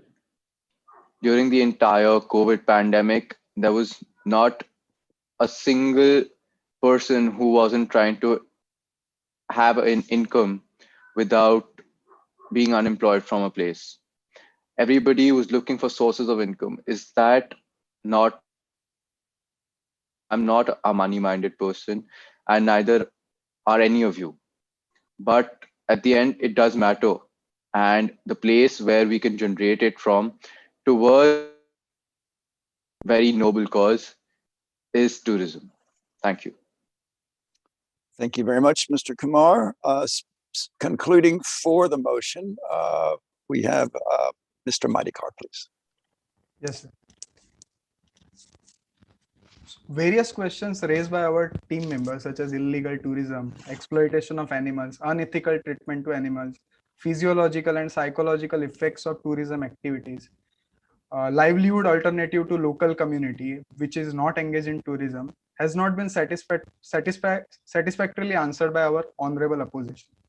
In fact, there are innumerable studies which depicts about the negative effects of wildlife tourism, and there is no real data which tells us about exactly how much amount is invested in conservation, how much amount is invested in awareness or the education.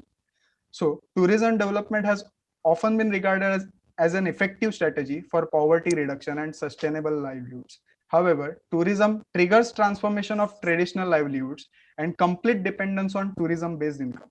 So in Indonesia, local community of Komodo village gave up fishing to become fully dependent on selling souvenirs. If tourism declines, local people will be left with no option to sustain their livelihood. And my worthy opposition is continuously mentioned that in the pandemic, people were exploiting the natural resources. There are the more cases of hunting. It is because they don't have other sustainable livelihood option. So we have to take them in concern. In India, overall 300 million people rely on the forest for subsistence. So current wildlife tourism model fails to address these issues. So this is one aspect. As a tourist, if you visit Andaman and Nicobar and on returning, the first question your friends ask, did you visit Havelock Island? Same way, people going for tiger safaris are unsatisfied if they don't sight a tiger. Tourist expects wildlife to fulfill their unreasonable and unethical expectations. The current model of deriving pleasure out of wildlife tourism is horrible and exactly opposite to the argument that tourism helps to generate awareness and connect with wildlife. Instead of love and compassion, wildlife tourism is selfie driven. The current dominant view of wildlife tourism is human-centric.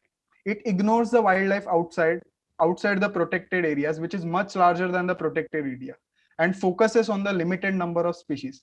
It is clear from the discussion that negative effects emanating from wildlife tourism are much more compared to positive effects. Efforts must be made to minimize the negative impacts of wildlife tourism. Wildlife tourism needs the environment and wildlife. And if tourism continues to function in an unsustainable way, then the industry will be architect of its own destruction. We must stop this destruction. The wildlife and its habitat can't speak. So we must and we will. Thank you. Thank you very much, Mr. Madikar. Now we have our very final concluding remark from Ms. Khan, who will speak against the motion, please, for 2 minutes. Thank you. Thank you, sir. Thank you. So I just want to start out by circling back to my opening statement, wherein I asked whether wildlife tourism, ecotourism, and wildlife watching tourism can and should be used interchangeably. Now, although my question was not answered, the proposition somewhat made it clear that it is interchangeable because they did use them interchangeably. Now, another thing, I would like to first clarify that the questions pertaining to illegal methods of gaining the wildlife tour experience were not satisfactorily answered. So the closing statements haven't ended, and I was hoping to tackle this. So just like you jumped to that conclusion that we did not satisfactorily answer your question or address your concern, you have exactly the same way jumped to the fact that wildlife tourism has a net negative impact on wildlife conservation. Because when you mentioned the fact that these Indonesian tribes went on to sell souvenirs, what you failed to mention is they were pushed to do so in positive PR experiments by the Indonesian government. Which brings me back to the point that all of your negativities that have been put forth by the proposition are regulatory or administrative in concept. So when you mentioned that they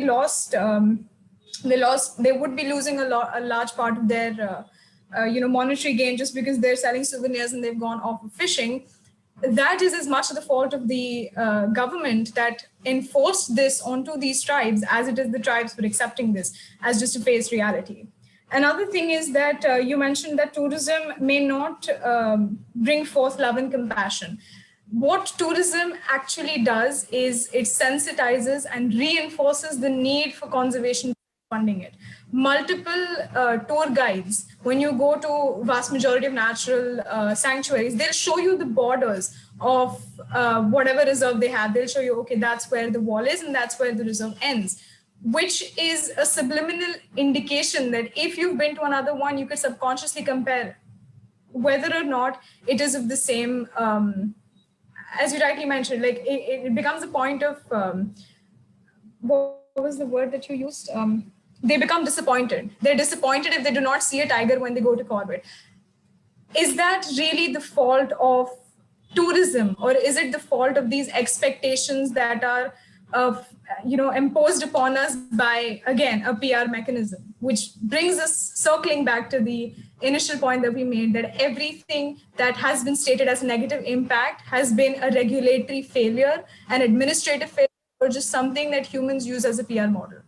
I would bring us back to something that Samkeet mentioned. Where are the facts? Where are your numbers that can help us conclude that because of tourism, some wildlife sanctuaries have faced some sort of degradation, be it naturally or even psychologically and physiologically, as you mentioned?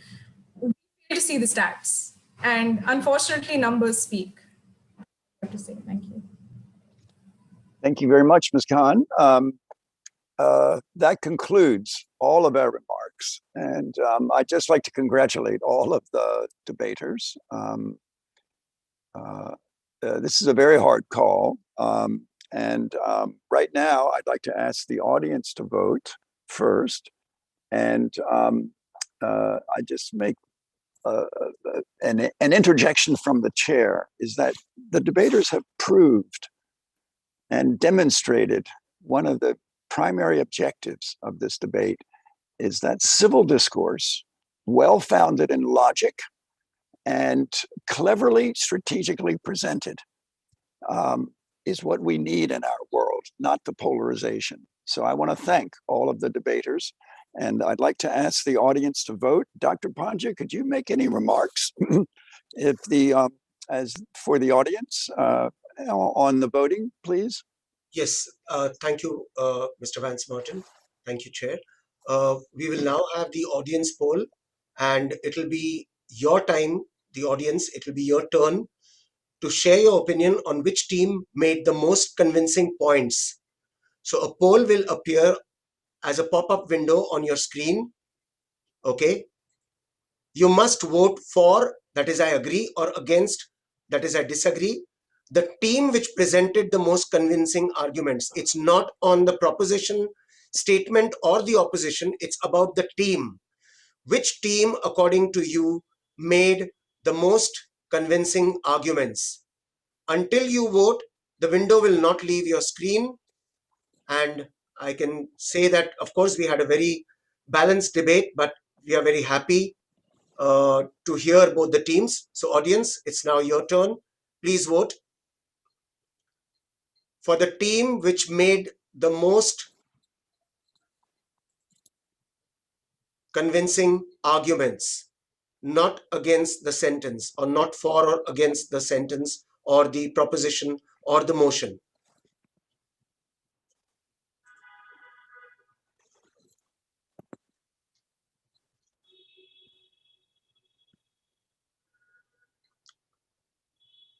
We're still waiting for a few more people to vote.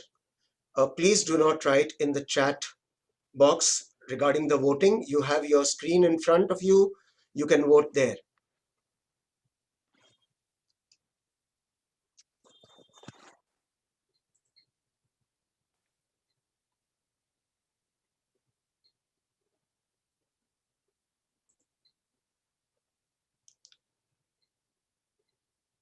Okay. Mr. Chairperson, you can. Fine. From here from 7:21 p.m. It's written there.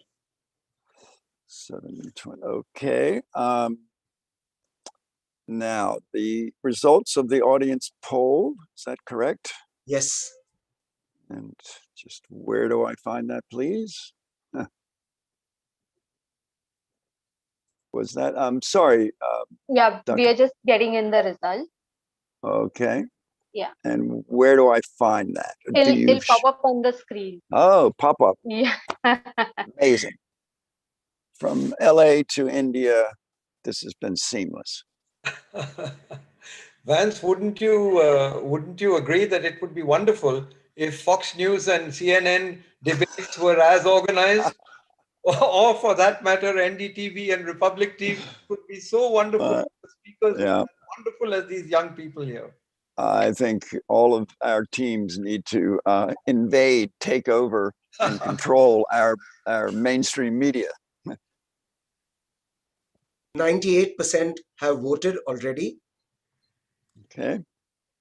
Oh, 100% have voted. 100%. Fine. Okay. So, Dr. Panja, announcement. It's up on the screen. There we have it. The NMIMS against the motion has carried the day at a 60 to 40%. I want to congratulate the audience for voting, and I want to congratulate the team from NMIMS for the audience conclusion. So thank you very much. I'd like to now turn to the jury, my esteemed friends and colleagues, and ask them for very brief comments from each one before the jury then votes. Could I ask my Chile brother, Anish, Dr. Andaria, to give a few comments, please? Well, it was an honor to listen to all you bright people. I think it was very refreshing, very intense, and well-researched. I would have liked it if you guys had looked into the Indian examples a little bit more, because there were a lot of citations of things that are happening abroad. But India has shown in the last at least 10 to 15 years that that we are inching closer to a model that probably may help the world understand conservation tourism. But otherwise, I think, as Vance has mentioned, this is not about the ideology or thought process of having tourism, wildlife tourism or not. It is about how the teams presented their stuff. So a few things about, I will not name speakers, but there were people who were reading their screens, which should be avoided. They should be looking as prompt as possible. Barring that, I think they were very eloquent in the way they put forth their arguments. Now, a few things that I have noted down. One is that, and this is based on not a single one team or the other, but it's largely some points that I picked up. We need to decouple the tragedy of commons and the tourism as an industry, because tragedy of commons is all pervasive. It enters every stream that we live in. So problems that we quote are quote unquote, because of tourism is not tourism as such. It is the way human beings deal with businesses. then somebody mentioned that tourism and research, tourism helps research. Yes, it helps research of a different kind. But if an animal gets habituated, the information that you get from that animal is different from how a natural behaving animal will behave. So research can happen on anything. So that way it is connected, but not, tourism doesn't help research. Another thing that was missing was the lack of mention of protection.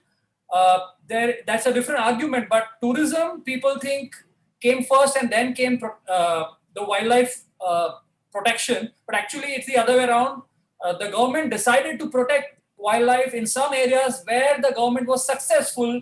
Tourism piggybacked on protection. However, there is always a different kind of a play, which means that at some point in time, tourism can be counterproductive. So it is not a black and white, like most of you mentioned. Obviously, you are supporting a certain notion, so you are defending it. But otherwise, it was very clear from several statements that you guys understand that it's not such a black and white thing. Finally, two more things. One is the coastal tourism that people mentioned is not wildlife tourism. So for instance, Goan beaches and a lot of other areas where so it's not wildlife tourism. That's where the tourists go to enjoy, and that has a negative impact. But there are many cases where responsible diving has actually helped the reefs. Zoos and wildlife tourism, again, they were used interchangeably. To zoo and animal watching in captivity cannot be termed as wildlife tourism. So that's something. And wildlife tourism is not a silver bullet. It can be used as one of those options available from a bouquet of options that are available. And it is definitely fueling local economies.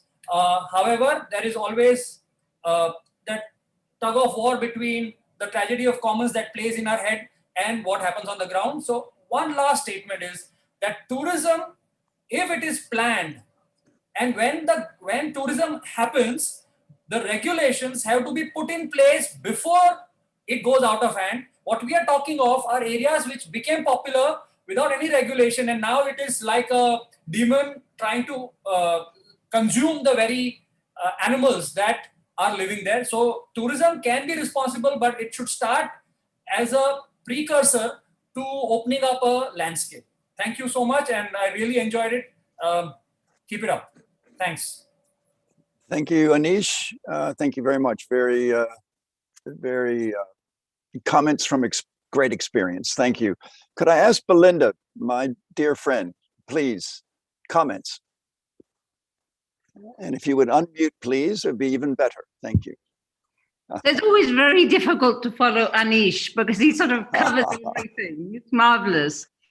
I'd just like to say that I thought that the team for the motion, IIT Bombay, argued extremely well on a difficult argument, but and gave very convincing rebuttals.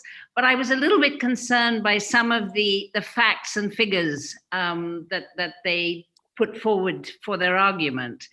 And I've got a few examples, but I don't want to take it. This whole thing, about noise and disturbance, animals get used to all those things, for better or for worse. They do, their behavior changes, but it's not sort of do or die. I'm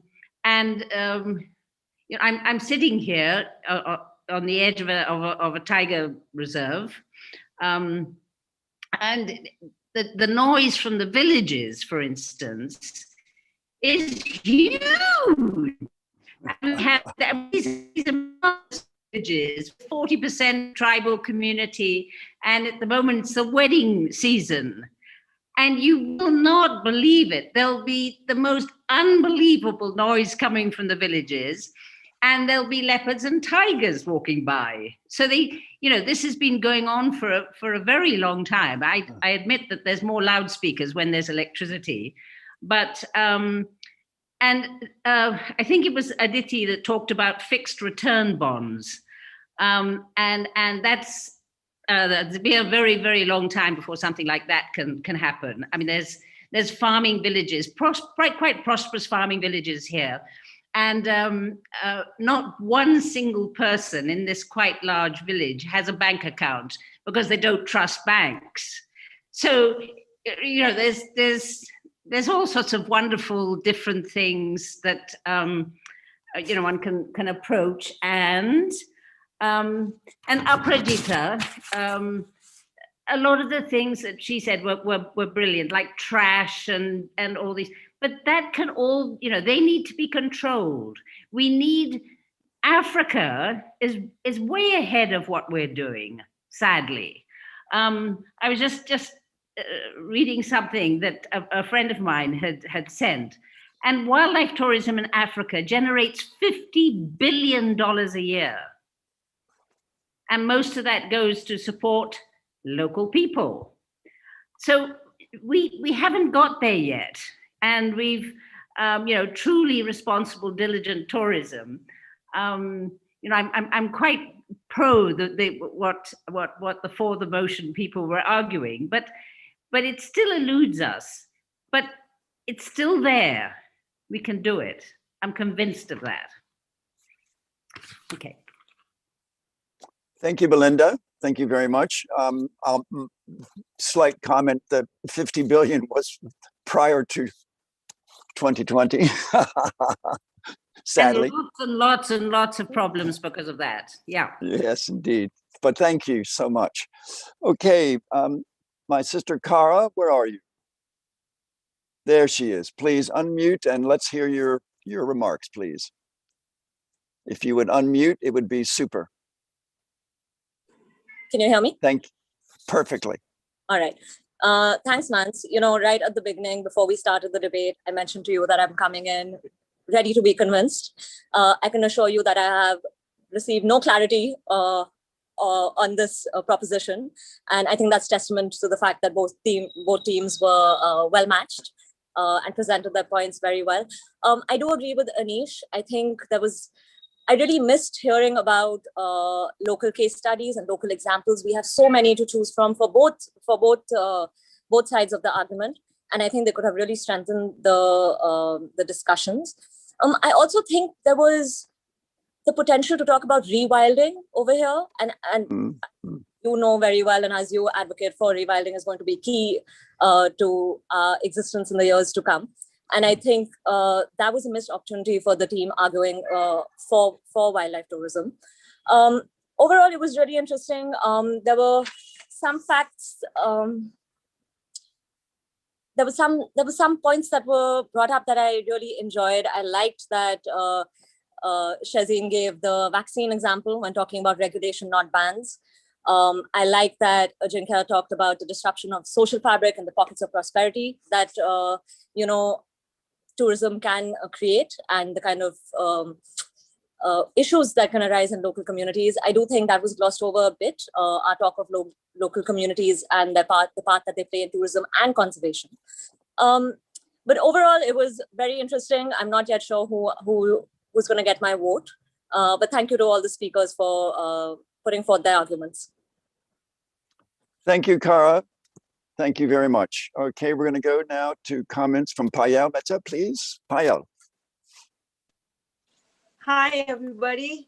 Thanks. This was such a fantastic debate. I lived this life of tourism. I'm a guide, and this is what I've been doing for the past decade. And it's amazing how confused this panel, the speakers left me. They did such a fantastic job. It was so clever because the proposition spoke of wildlife tourism as it exists today, which needs lots of regulation, and we know that. Whereas the opposition spoke of wildlife tourism in its purity and all the good things that it could do if it was regulated. This has left me totally confused, but I must, congratulate both sides of the speakers for the wonderful job they've done. And I will need a moment to think before I announce my vote. Thank you, Paella. I think we all feel the same. Thank you very much. Dr. Raghu, could I ask you please for closing comments? Thanks, Vance. Now I must congratulate everybody, and as the confusion is, I thought I came with a very strong opinion about the subject, and I thought I will be convinced otherwise by the argument, which didn't happen. But the one thing which I must tell you is that I was quite with my opinion, where thinking of voting in what was my opinion is. But the concluding remarks by a couple of panelists changed my view. So I will be voting against my point of view just because of the performance and some of the arguments presented in there. And it was very educative for me, because there are a couple of perspectives which I never thought about, and which was presented by the participants. And it kind of, I appreciate that it's like an educative experience for me, that learning the different perspective on this subject. But what I was missing, and I was looking forward to, was some more quantitative assessment of the situation, and presenting more argument based on some quantitative data and support, which I kind of felt lack of it. And but that can be improved upon and later on and things like that. And I was also, as Anisha said, I was looking also to some of the case studies to base their arguments on it. A few studies we would have taken against or for both the team, and then would have argued with those case studies, would have been a very, very convincing way of doing it. So maybe next time when they go about it, maybe they can take a few cases, very strong case studies in favor of them, and use it to nail the arguments. Otherwise, I really enjoyed it thoroughly. It was an education. Thank you, Raghu. Thank you very much. Very good comments. Thank you. Last but absolutely not least is Nia Sinha, accomplished author and naturalist. Please, your comments. Thank you so much, Vance. First off, I'd like to start by saying it was really interesting. 1.5 hours went by very fast. And I also must give a shout out to Aditi, Samkeet, and Ajinkya, because I think you were very compelling in your arguments. Aditi, I really enjoyed your interdisciplinary approach in your arguments, which is extremely important in conservation, but obviously also in social science. I really liked Samkeet's point on consumption, on how he tried to unpack the word. And I really like Ajinkya's points on taking reductionist approaches. And while I'm generally, in favor of working out innovative local solutions, the idea of reductionism is something that's always on my mind. But I do want to say, though, that, any system that we create is prone to corruption or prone to degradation. So whether it's a system that's tourism or whether it's a system that's conservation, and I'm saying that as a conservation biologist, we are all prone to the system breaking down. So rather than talking about the system being bad, we need to be adaptive in the way that we look at things, which means that there is no yes and no. There are local contextual issues, which is why we need to talk more about best practices. And this is what I found was missing across the board. I think, the tiger is an amazing animal, but it's not the only animal in India. It gets demonized for no fault of its own. It becomes this ambassador. We use it to abuse and we use it to kind of build it up. But there's so much bird tourism in India. And bird tourism is a very important lens of looking at the whole question of wildlife tourism. You have eagle nest sanctuary, you have Pangot, in the Himalayas. You have even Goa coming up now as a bird tourism destination. And this is something that we need to move beyond talking about tigers. There are so many other animals, and we cannot have a debate on wildlife tourism or ecotourism without talking about the new kinds of tourism that have come up. And finally, I want to say that when we speak we should never sound like we've done a Google search, because we're living in the Google era, right? Whatever you say has to be compelling. It has to be your own. It has to be given with energy. You have to be charismatic. We hate politicians, but I always look at the politicians, especially the ones that I don't like, and I try to take lessons on how to speak from them. Because there's one thing that politicians know, which is how to command an audience. You cannot appear like you're reading.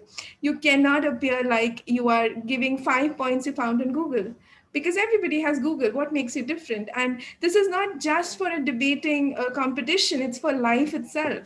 When you go for your job interview or when you're trying to convince somebody at your workplace, you have to be charismatic. You have to have command over not just your language, but how you speak. And finally, I just want to say that a great argument, persuasion, it's ethos, logos, and it kind of combines the big picture with the small. So Raghu spoke about quantitative, but I was also looking for some qualitative inputs, which means your own personal input. So you may have this big, macro argument, but how do you bring that down also to a more qualitative approach? That's also important. And that also makes the listener think that you've thought it through and you haven't just Googled it. So these are just points for improvement. And remember that persuasion, debating, is about ethos and logos, which is basically the logic, but also the heart. And I'm happy a few people touched on the issue of love and, feeling. Because at the end of the day, however, utilitarian arguments we may make, we are still living in a society, and society makes decisions based on appeals to emotion. And that also needs to come into our arguments. So thank you so much. It was great. Thank you. Thank you, Neha. Excellent comments. I'm going to exercise for 30 seconds my chairman's prerogative and just make very brief remarks. Number one, what Neha ended in was something I was going to also comment on, that logic is important and it's clear. The passion, the relationship one creates with your argument is even more important because it's convincing. Okay, very important. I would have loved to have heard a little bit more about marine wildlife. That is very, very important. There was, pardon me, and there was a few comments on that, but not enough. And of course, birds. My final comment is that we are all lovers of nature. And that to me is what binds us together. And I'd like, before, as I ask the jury to vote with their hands, I'd like to say thank you all for loving nature. And by debating well and arguing well, you're showing respect and love for each other. So thank you very much. Could I ask the jury for those for just a second. Rachi, please help me. I always Just need 30 help. seconds. Okay. We need to just spotlight the judges so everyone can see. Okay. Okay. Spotlight. That's right. Yeah. That's the term, the Google term or the Zoom term. What will we do without Zoom? The audience should be able to see all the jury members at one time. That's the main idea. Okay, got it. So 1, 2, 3, 4, 5 jury members. Is that correct? Okay. Anish, this is 6 jury one members. hand Luke. Okay, this is there's a drum roll I'm hearing somewhere. Okay. Prachi, may I continue or? Yes, please go ahead. I have Dr. Pandya's permission to continue? Yes. Okay. Could I ask that those who support the team that is for the motion, please raise your hand. Please say the college name as well. The college name of for the motion, help me out, please. Dr. Pandya. IIT. IIT Mumbai. For the motion, we have 1, 2, 3, 4 for the motion. Thank you very much. And that means that we have against the motion, please make yourself known. Please raise your hand. NMIMS. NMINS, we have 2. So that means that the jury feels that the team for the motion carried the debate. Thank you very much. Jury, thank you. Dr. Pandya, over to you.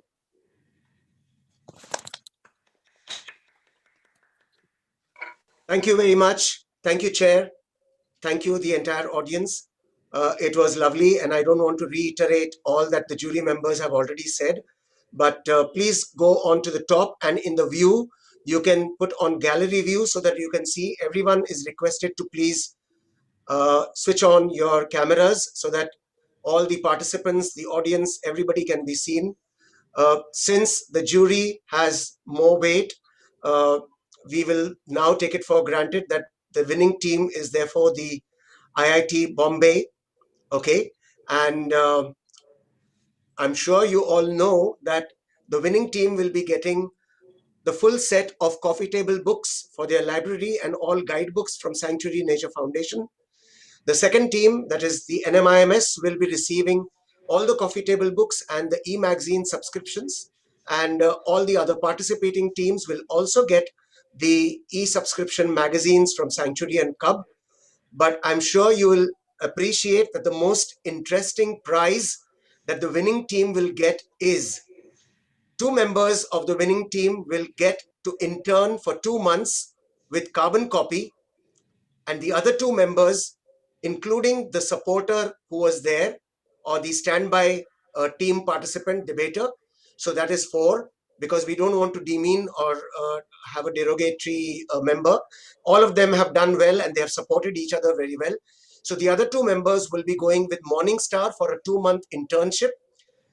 These internship participants or members will be decided by the college with a draw of lot, which will be conducted by the mentor on a web-based portal. You will have to tell us who are the 2 will be joining Morningstar and who will be in the Carbon Copy as 2-month internship. At the end of the 2-month internship, each member will present in front of an entire audience, including the Sanctuary team, what was their experience in the 2 organizations. I'm sure as a member, whether you are in IIT or NMIMS, I'm sure you know that internship with the right kind of organization for 2 months is much more than any money can give you or any prize can give you. And that is going to add on to your CV. I can proudly say that my daughter was doing an internship and she got her job just because of that. So it's not just the question of job, but it's changing your attitude, your lifestyle, your behavior, your organic lifestyle, everything. You know, that's what is the most important thing. So with that, we come to the end. I would like to thank everybody who is there. First of all, a big thank you to the chair, Mr. Vance Martin. Thank you so much. A big thanks to all the jury members who are there present here.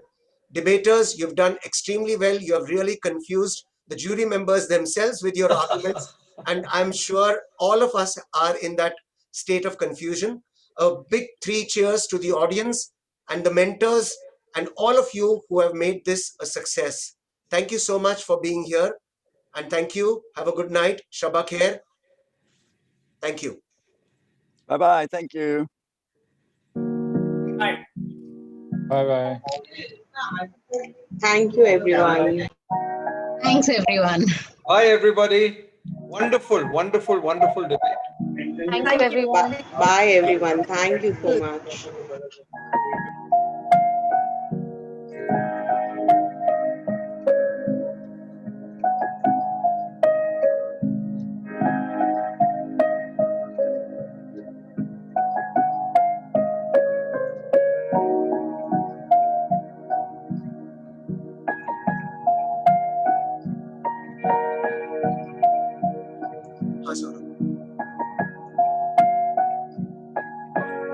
Stop live stream.